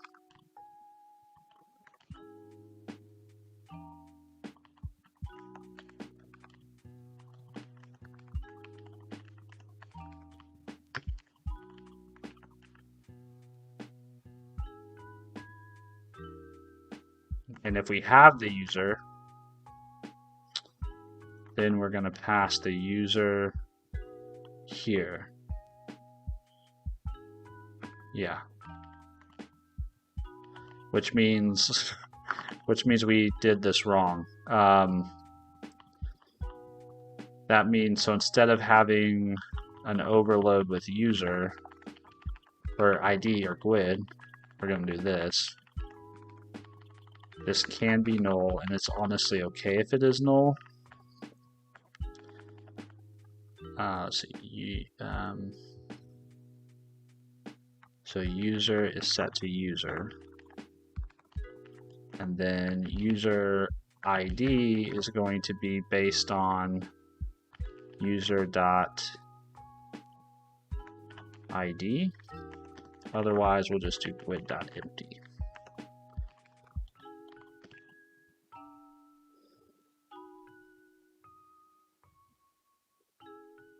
Well, we don't care if the user is null, so that rule doesn't apply here.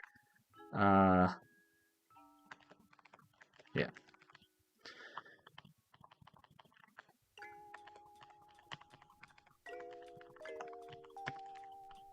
Okay.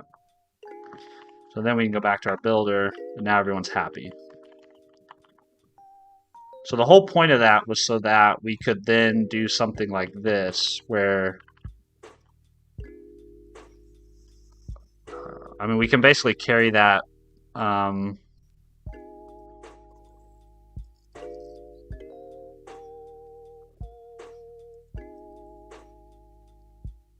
wonder if that's gonna break. I wonder if that's not gonna work. Now that I think about this, I wonder if that's not gonna work.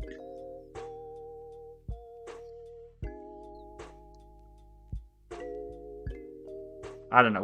We'll find out. We'll find out. We might have to redo all this, but we're gonna find out. Okay, so now what are we doing? We're doing back with the accounts. Okay, so we need to add a new class called account builder, and we're gonna do namespace. Good morning, Mark. Long time no see. Hi, has it been 10 minutes yet?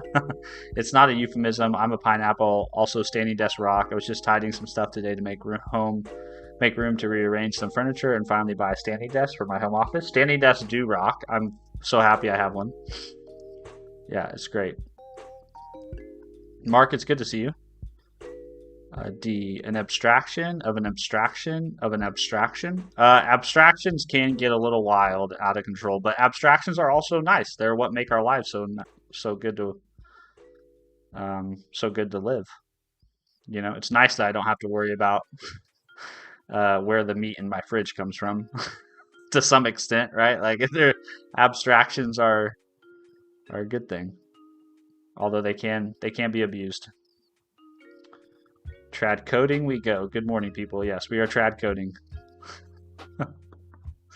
We're doing something radical in 2026. We're writing code without an agent.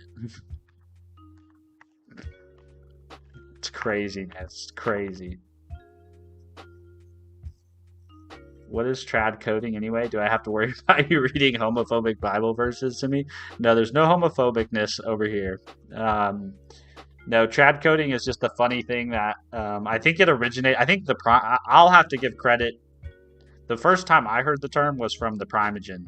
Um, and I've just kind of picked it up because I think it's hilarious and I think it's funny and I think it's an interesting way to troll back on the vibe coding. Because if you look across YouTube right now, there's a shit ton of people who are making vibe coding content and vibe coding streams. Like, there's tons of people that are making like vibe coding my way to $10,000 in annual recurring revenue or $1 million, and so I think it's really funny just as a way to troll back on all that, to just say, well, you know what? If there's vibe coding streams, there needs to be some trad coding streams. So I can't take credit for the term, but I will happily use it. Very soon it's going to be doer. What's the stand for? I don't.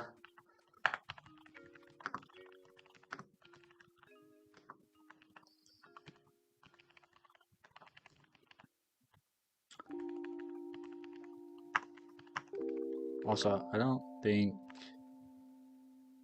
I.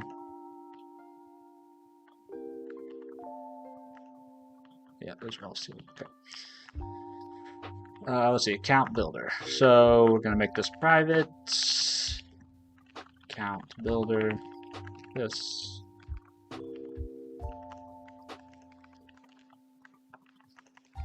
I don't like trad coding as the brand for that. Since when did I ever care about if something was traditional or not? Maybe the opposite of vibe is skill, and we can all call it skill coding. Skill coding would be fine. Yeah, that's fine. I think right now the term that people are using for skilled vibe coding is called agentic coding or agentic development or agentic engineering. That's the term I see the most often used to describe people who kind of use AI to code, but they sort of know what the hell they're doing. Yeah. So.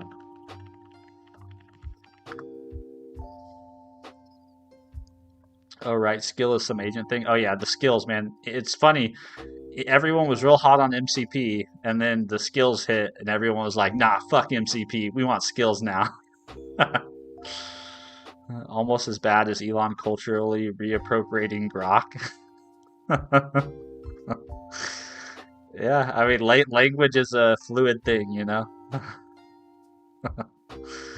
uh, I don't really care either way. The thing is, by the time any of this matters, I'll be retired in 20 years, you know? I'm 32. I hope I'm retired by the time I'm 52. So I just need to make it a couple more decades. and then I'll, and then I can hang it all up and everybody else can fight about all this shit.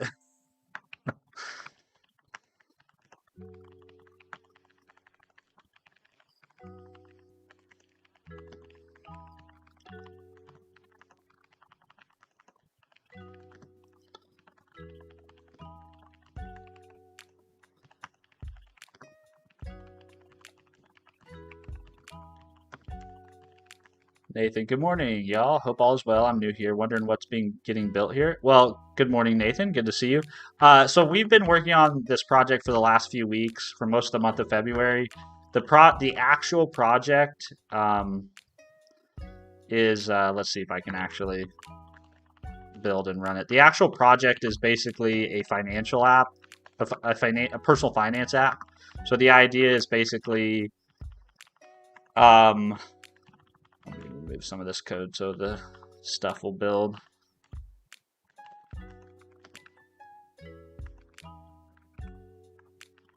CD.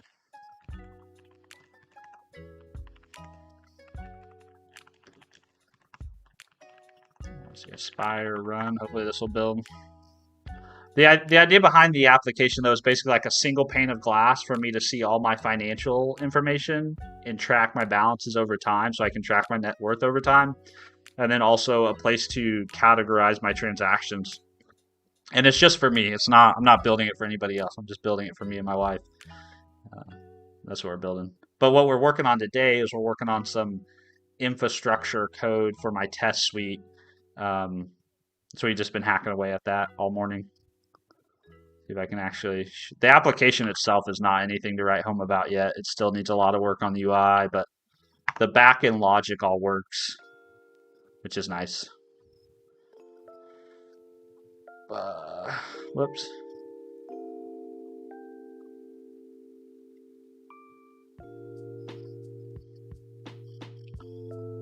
I guess V is taking a long time to respond or something. Never ever quits. Do you do gaming as well, Steven? I don't stream any. I do like to game, but I haven't really streamed any gaming. Yeah, so right now this is basically all the app is. So you can add institutions, you can add accounts. We also have the ability to sync transactions from plaid.com, which is the company we're using to get the financial data. I just haven't built the UI to actually see the transactions. So we're probably, I don't know, we're probably less than a week's worth of work from deploying something and starting to test it with my actual financial data. But we're at the point right now where we're writing some tests for that backend logic that we've implemented, so that we know if we break anything in the future. But yeah, no, I like to play games. I just haven't played games on stream at all, though.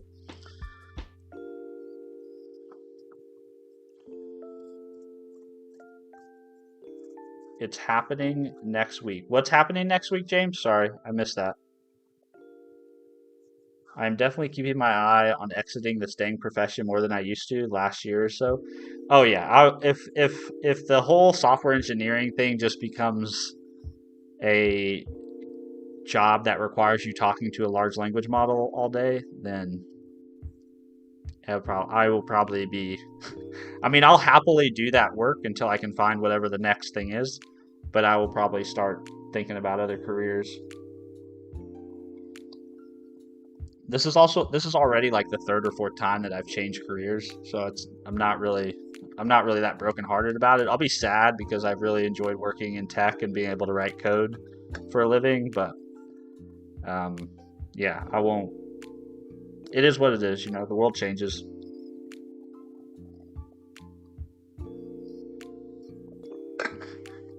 And that's okay.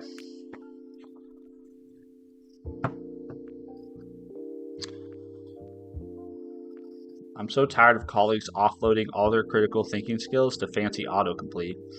I personally use LLMs a bit and get genuinely excited about developments in local LLMs and RAGs, but here my colleagues are increasingly talking about Claude like they are uninstalled their brain and installed the chatbot in its place. Yeah, it's kind of I've had similar conversations where people will be like, well, I asked ChatGPT or I asked Gemini. Yeah.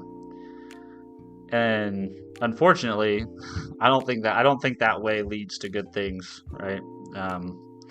But LLMs make it so easy. And that's the part of me that's a big reason why I stopped using LLMs to author code, because I kind of felt like I got to this place where whenever I didn't have the LLM helping me, things that used to feel easy now feel hard. And I started to develop this habit where like I was constantly second guessing myself. Like I'd have an idea and I'd think about an implementation and I'd go to implement it, and then I'd be like, well, let me just ask Gemini what it thinks. And it was like this loop I was stuck in where it was like, I know how to do this stuff. Why am I constantly second guessing myself and wanting to go and ask the large language model? And the reason for that is the large language model is like the easy button. It like takes all the work out of having to actually think critically about the thing you're trying to do. So yeah, that's why I've kind of walked away a little bit from using it as much.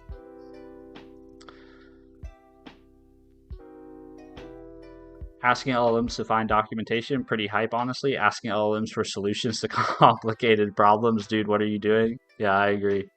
I actually do. I actually am more interested in the engineering around large language models more than I am in the LLMs themselves, right? Like, it's kind of interesting to think about like building a harness for an agent or working on an evaluation framework for an agent. That stuff that's actually far more interesting than working with or using the LLMs themselves, in my opinion.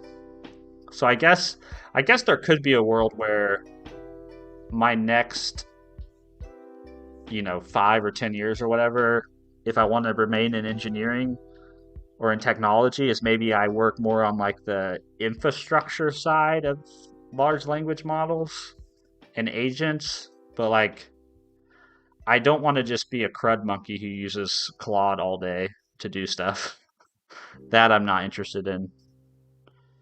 I've always thought I'd always thought I'd like to try a career in finance or accounting. I've always thought that would be an interesting career. There's a lot of work out there that the world will have no shortage of AI or of work, AI or no AI. James, AI rules. uh, Nathan, legit, yeah, legit. Yeah, I mean, I'm not gonna again like I would never talk shit on AI too much. I think I tend to have much more of a middle of the road opinion on most things, and so my middle of the road opinion is like I use AI a lot for a lot of things, but I want to use it where I want to use it, and I don't want to use it where I don't want to use it, and I want to use it when it feels like it's making me better, and I don't want to use it when it feels like it's making me dumber. I do think it takes serious care to use LLMs and not just brain rot. I've been working on a non trivial project in Rust for the first time, and LLMs are great for learning the language and its libraries, but way faster than I would without because they're so dang effective at search engine for APIs and documentation, quickly getting an answer for dead simple syntax errors. But anytime I venture into using the chatbots, not just help me find docs, but solve actual problems, it immediately falls apart. That's completely I think a lot of us probably can share a similar experience to that. Jabril, can you give advice for young software engineers in college? Um, yeah, I mean, I have some generic advice. I don't think I have any advice specific to like the software engineering profession. I think just in general, you should be flexible. Like I said, I've changed careers like 3 or 4 times already, and I'm 32 and I graduated college when I was 22. Um, So like just be flexible, be willing to change. Um, I think from a professional standpoint, be a good communicator, be organized. Like there's a lot of you'll be surprised when you actually start working with other people, especially in like corporate settings, that like there's a lot of like base skills that most adults just don't have. Like for example, like if you're on time, you're organized, you can read, write, and speak in complete sentences. I I know it sounds crazy, but that will set you apart from like 50% or more, so maybe 75% of the other people employed at any given company. I know it sounds wild, but so if you can do those things well, you're already ahead of the game. Um, if you are going to be on the technical side of the house, I made a video about this on my YouTube channel, but one of the things that I've been able to do, having worked in technical roles, that has helped set me apart a lot from other colleagues is the ability and the willingness to also interact with the business, right? And what I mean by that is like being willing to speak to customers and clients, and whether they be external or internal customers or clients, and being willing to kind of be that person that will bridge the gap between the technical side of the house and the business side of the house. I think that's a valuable. There's white space there, I think, for people to occupy and claim. So yeah, be organized, be on time, be a good communicator. Um, what will be the other piece of advice? Oh, network. This was something I didn't do well when I was in college or early on in my career, but have since fixed that. But having a network. So finding a way, like you're in college now, so you should be keeping close ties and friendships with all the people that are kind of in your cohort, like that you have common, like if they're in your same major program, you should introduce yourself and develop friendships, because first off, you don't know where those people are going to land in industry, and those relationships might be things that can help you in the future when you need that. And then when you get done with college, make sure you still try to cultivate a network. So stay in touch with your college classmates, but also seek out a network within your company and outside your company in your industry. So try to find conferences, try to find meetups, try to find online groups and in-person groups where you can network, and not just network for the sake of like, I need a job, but network for the sake of like, I want to build a long-term working relationship with these people, so that whenever you do maybe need some help getting a job, you have that network. Networking is like compound investment. It's about putting little deposits in over a long period of time. So you don't want to wait to start building a professional network when you actually need one. You want to start before you ever need one. So those are my thoughts generically. James, I'm 5 minutes late because I'm the best worker at my job. Sometimes I show up 20 minutes early and make it a point to be 5 minutes late. Man, you're a troll, dude. But I guess you're daring them to do something about it, huh? My advice for someone currently studying software would be networking. Yeah, there you go. The personal kind. It is getting very, very difficult to get entry-level software jobs, and the thing that will help a lot is if someone thinks of you when they need someone to grow their team. I love that. It's great advice. I made a video recently on my channel where we were reading an article. What was it called? It was called And Yes. There it is. And one of the things, Carson Gross, he's a professor at Montana State University. I liked it the way he put it, because he said he has three sons. So you can imagine if you're a father and you have three sons, this is something and I have two sons. So this is definitely something I'm thinking of too as my kids get older. Like, how do I help prepare them for success? But I like the way he put this. He said, where did he put it? Yeah, family, friends, and family of friends, right? So this is like the beginning. This is where your network starts, right? And so if you can use that network to build an even larger one, right? That it's good practice. The important thing is, like, you need to make sure when you're networking, you're not just networking for transactional, right? Because like when I go to meetups or conferences, I can always tell when I'm interacting with somebody who is they're on the job hunt, right? That's the whole reason they're interacting with me, is because they need a job. And you can almost tell it. You can just tell it by like the energy they bring to the conversation, and then you usually can tell it by like the questions they start asking. And so that's not it's that doesn't usually lead to the type of outcome that you're wanting. So start networking before you ever need to. The 4 Fs. Yeah, I like that, right? The 4 Fs. It's nice. I like it. Caffeinated Minds. Are you streaming vertically only here on YouTube? Yeah, I just stream vertically on YouTube, and then I stream horizontally on Twitch.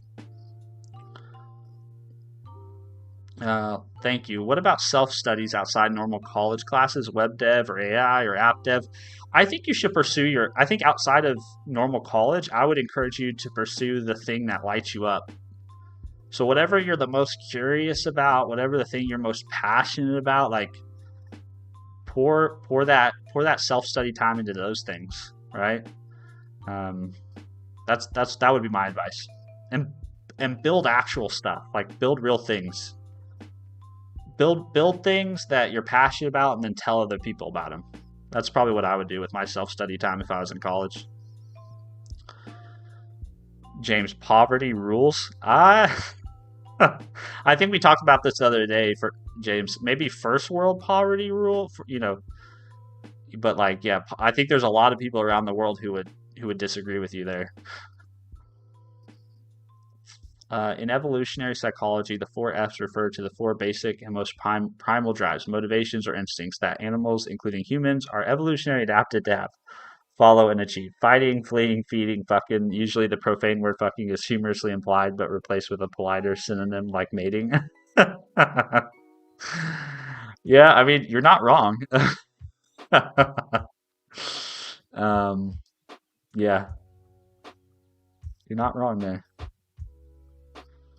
Very curious choice of format for that friends and family advice. Oh, really? I don't know. I like it. I think it's great advice. I think Professor Gross is wiser than most people I find living in the technosphere. If I'm honest with you. Let's see. We want institution builder.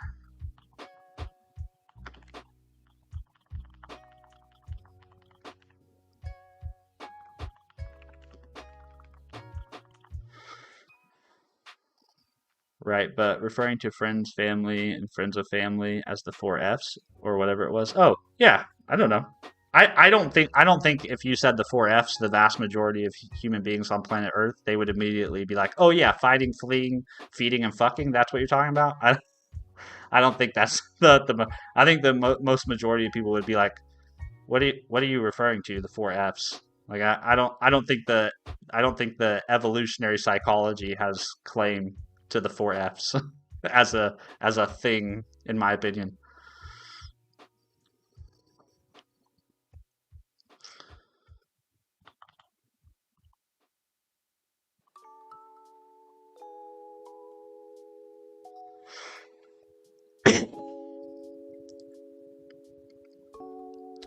All right, so we got accounts. Let's see what else.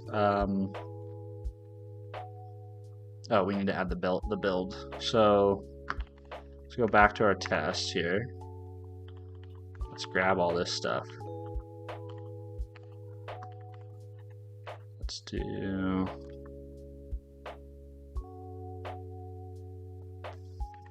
here. Let's do public account build.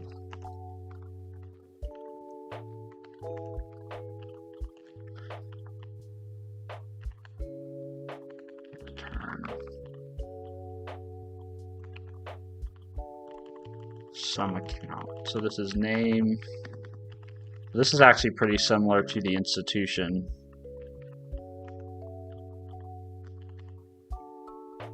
I wonder if there's a way. One thing I always struggle with is when my past name are really long. I wonder if there's a way that I could just get the file name and then the path, kind of like VS Code shows it. I bet there's a way to do that. I'm not going to get distracted by that right now, but I wonder if there's a way to do that. So let's go ahead and copy these guys here.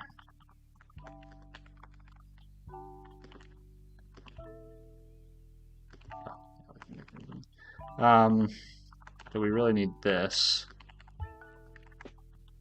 Nope, that's the wrong one. There we go. So we have name, so account name, and then this is going to be account metadata, not institution. Right. Let's see. I don't know. That definition for the four Fs is pretty ubiquitous. First search result, it memed about on Reddit, etc. I first learned that one in high school biology class. Well, that's good that you learned about it in high school biology class. But yeah, I don't think it's ubiquitous as you think it is. I just don't think if I walked up to my wife or anybody at work and I typed the four Fs into chat, I don't think they would. I don't think that immediately the thing they would think is, oh, he's talking about the basic evolutionary biology, the basic drives. I don't think that would be it. Though my biology teacher referred to the final F as fornicating. Nice, nice. Well, good for your biology teacher.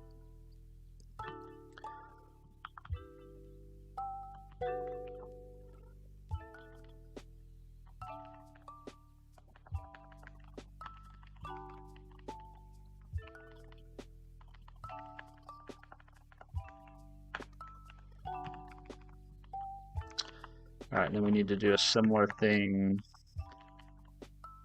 over here.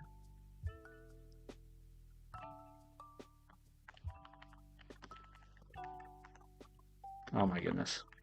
I'm stuck in this loop.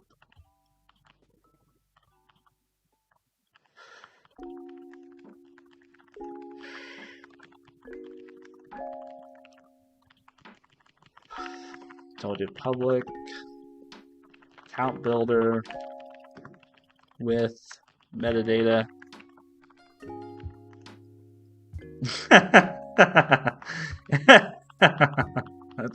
That's a good one. It's a good one, man. It's a good one. I gotta ask though a little bit about your username. So if Mia Pineapple isn't an innuendo for a swinger, why Mia Pineapple? What's the idea there?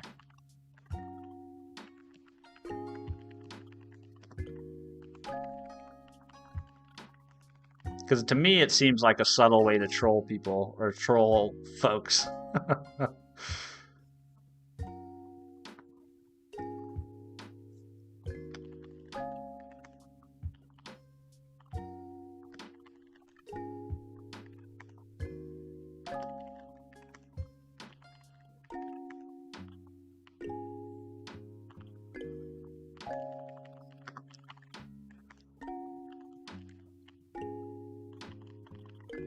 I'm a pineapple. I don't know what that means.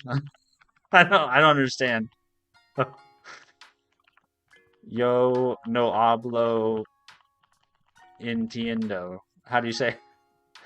I know talk understand. I don't know why I said that, but I don't understand what that means.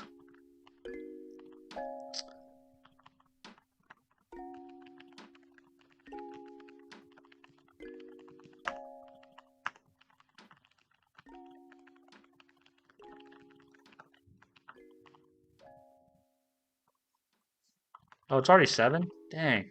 All right. Well, time goes fast when you're trad coding. uh,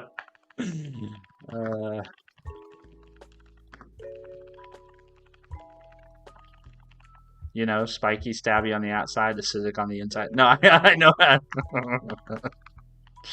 All right. Uh, I'll let I'll let you live in your delusion.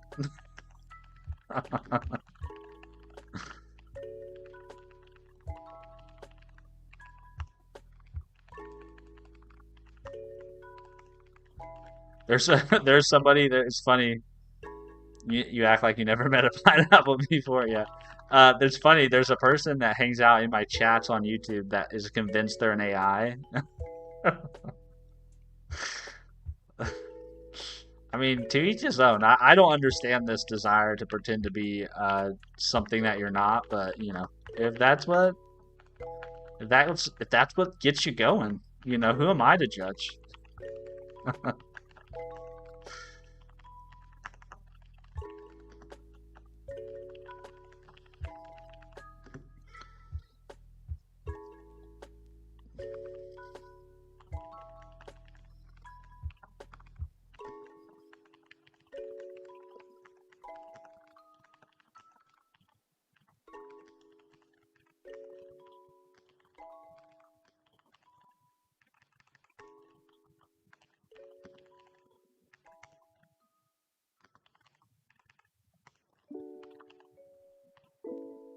What do you think I am not? What do you think I am if not a pineapple? I'm pretty sure you're pretty sure you're a human being. But if you don't want to be one, it's okay. I'm not gonna try. You can live in your delusional world. It's okay. Everyone's, I guess, entitled to live their life the way they want to.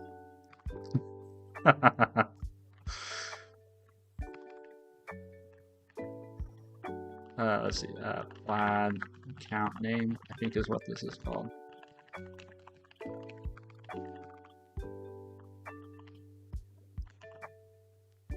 Plaid name.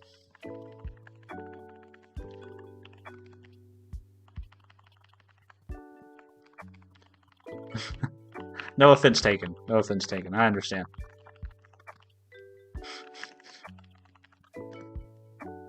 Did we just become best friends? Habdams, thanks for the follow. Appreciate that. Twitch is slowly growing. I think we're up to like 200 and something followers on Twitch. We're slowly building the channel over there, man. It's kind of a grind.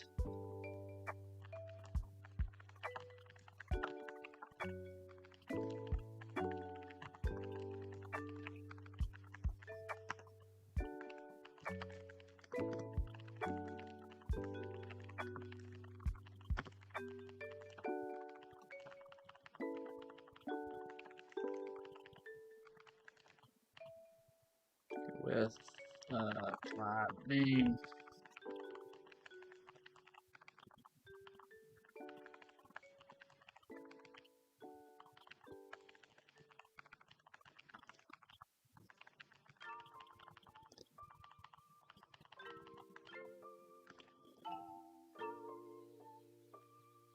It's gonna, yeah, it is going to though. So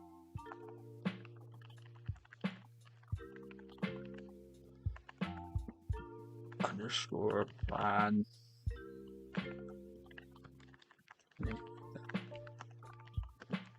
Okay. This should now work. Okay, so we have account metadata builder, create, we invoke it, build. Perfect. Why are you complaining? Oh, that because we don't set it anywhere. So let's do with public account builder with name. This, return this, set name, name. Cool. And then if we go back to our integration test, we can now say this. We can say ib dot with account.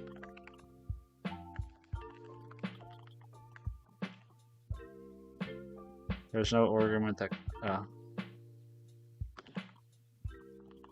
this should be optional.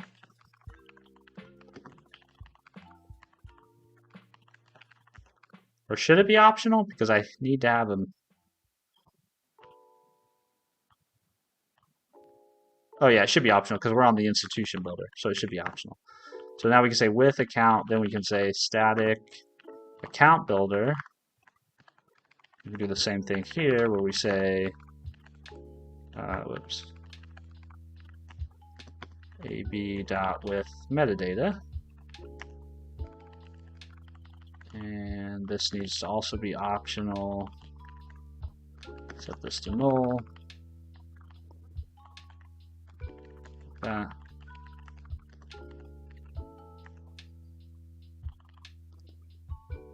Cool. Then we can get rid of this. Now we have one more issue to take care of, which is how do we connect the account to the user? So I think we have a couple options here. So we can do it in here. Or I guess we could do it on the account itself.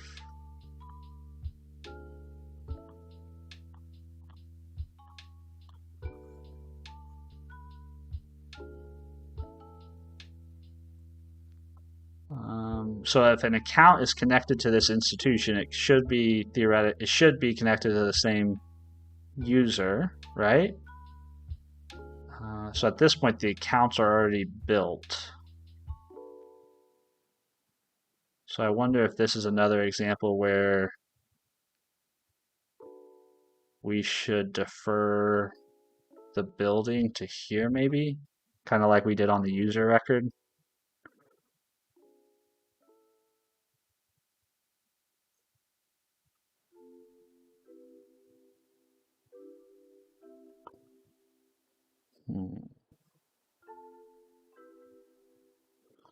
Okay, where does this get called? Does it get called anywhere?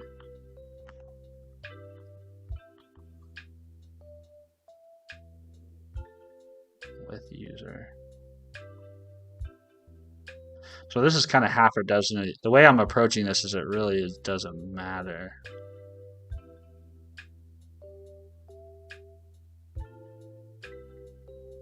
Which kind of makes me wonder if that approach makes sense. Would it be better if I just...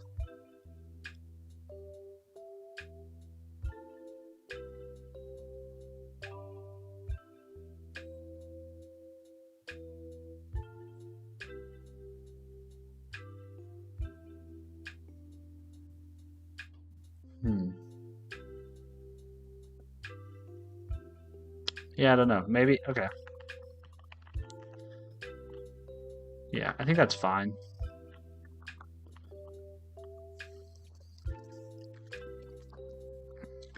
All right. Unfortunately, it's work time, unfortunately.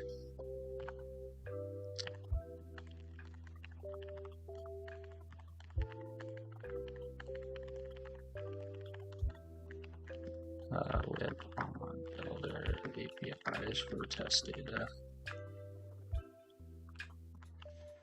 Unfortunately, deep engineered. What are you building? I am working. Yeah, what Nathan said. He's building. Yeah, he's building it's a personal finance app, and it's kind of more than anything. It's kind of like an aggregation like tool to be able to just like basically collect all my financial stuff in one place that I can interact with it instead of having to log into a bunch of different accounts. If you're familiar with like mint.com, that's kind of the same experience I'm trying to recreate. I use a tool right now called You Need a Budget, and I pay $15 a month for that. And it works okay. It's just a little bit more complicated of a tool than I need. And I thought it would be a fun project to try to build the actual tool that I want myself. So that's what I'm trying to make. But we're kind of in the right now we're in the bowels of writing tests. So there's not much sexy or exciting going on the screen.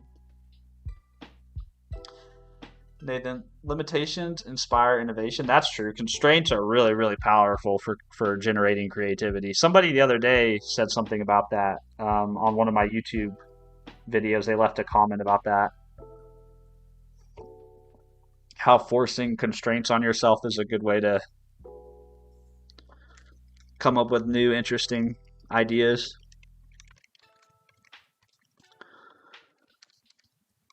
All right, chat. Well, I got to go get ready for work. I appreciate y'all hanging out with me. I hope y'all had a great week. We made it. We made it to the end of it. This is fantastic. I can't believe we're actually. I think officially today there's only 300 days left in the year. So if you've got goals for this year, you better get moving on them because the year is flying by. Let's see. Let's see. How many days are left in the year? I think it's 300.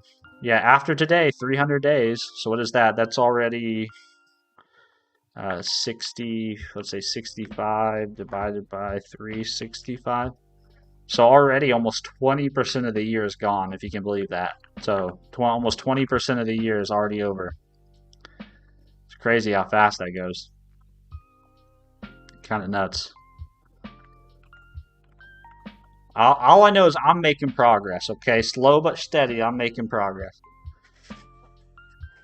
Inspire. I had a nice nap. I'm glad you had a nice nap. I'm just glad that the storm didn't take out my power. Inspire. No, don't give me FOMO. All that time wasted. Yeah, I don't know, man. I don't know. I don't know. That's the stuff that motivates me. It may not motivate you guys, but the fact that I know that time is limited and there's only so much of it, and I need to be intentional about the way I use it. I find that very motivating. All right. Well, happy Friday. If you're new here and you want to come back and hang out again in the future, I'm live every day. I'll just drop my schedule in the chat there. 4:15 to 7 a.m. Central Standard Time. Here on YouTube and on Twitch, so just you can consume wherever best suits you. And then if you want to hang out outside the stream, the best place to find us is our Discord, which is just discord.stephenfreeborn.com. And you don't have to join, but you're welcome to join if you want. Same, not gonna lie. Depends on my situation. I get it, man. See you, Inspire. Have a good day. Bye, Duck Boy. Thanks for hanging out, man. Appreciate you. All right, guys. Quiet stream. I kind of enjoyed it. It was good. See you, James. AI rules. Orca, hey there. What is it you're building? Oh, I'm building a personal finance app. You can actually find it on GitHub if you want to go creep around on the code. Here, I'll link it for you in the chat since we're getting ready to leave. But it's basically going to be a place for me to kind of centralize all my account data, transaction data from all the different banks that I bank at. I say that like it's so many. It's not really that many, but it's enough where it creates enough friction for me that I want to try to solve it with some software. It's also been pretty interesting to learn how to work with the Plaid API. That's been interesting to learn how to implement it. Just, and that's what I'm after. I'm after just learning and getting better, putting in the reps. Have a good one, Nathan. Thanks for hanging out, man. Appreciate you.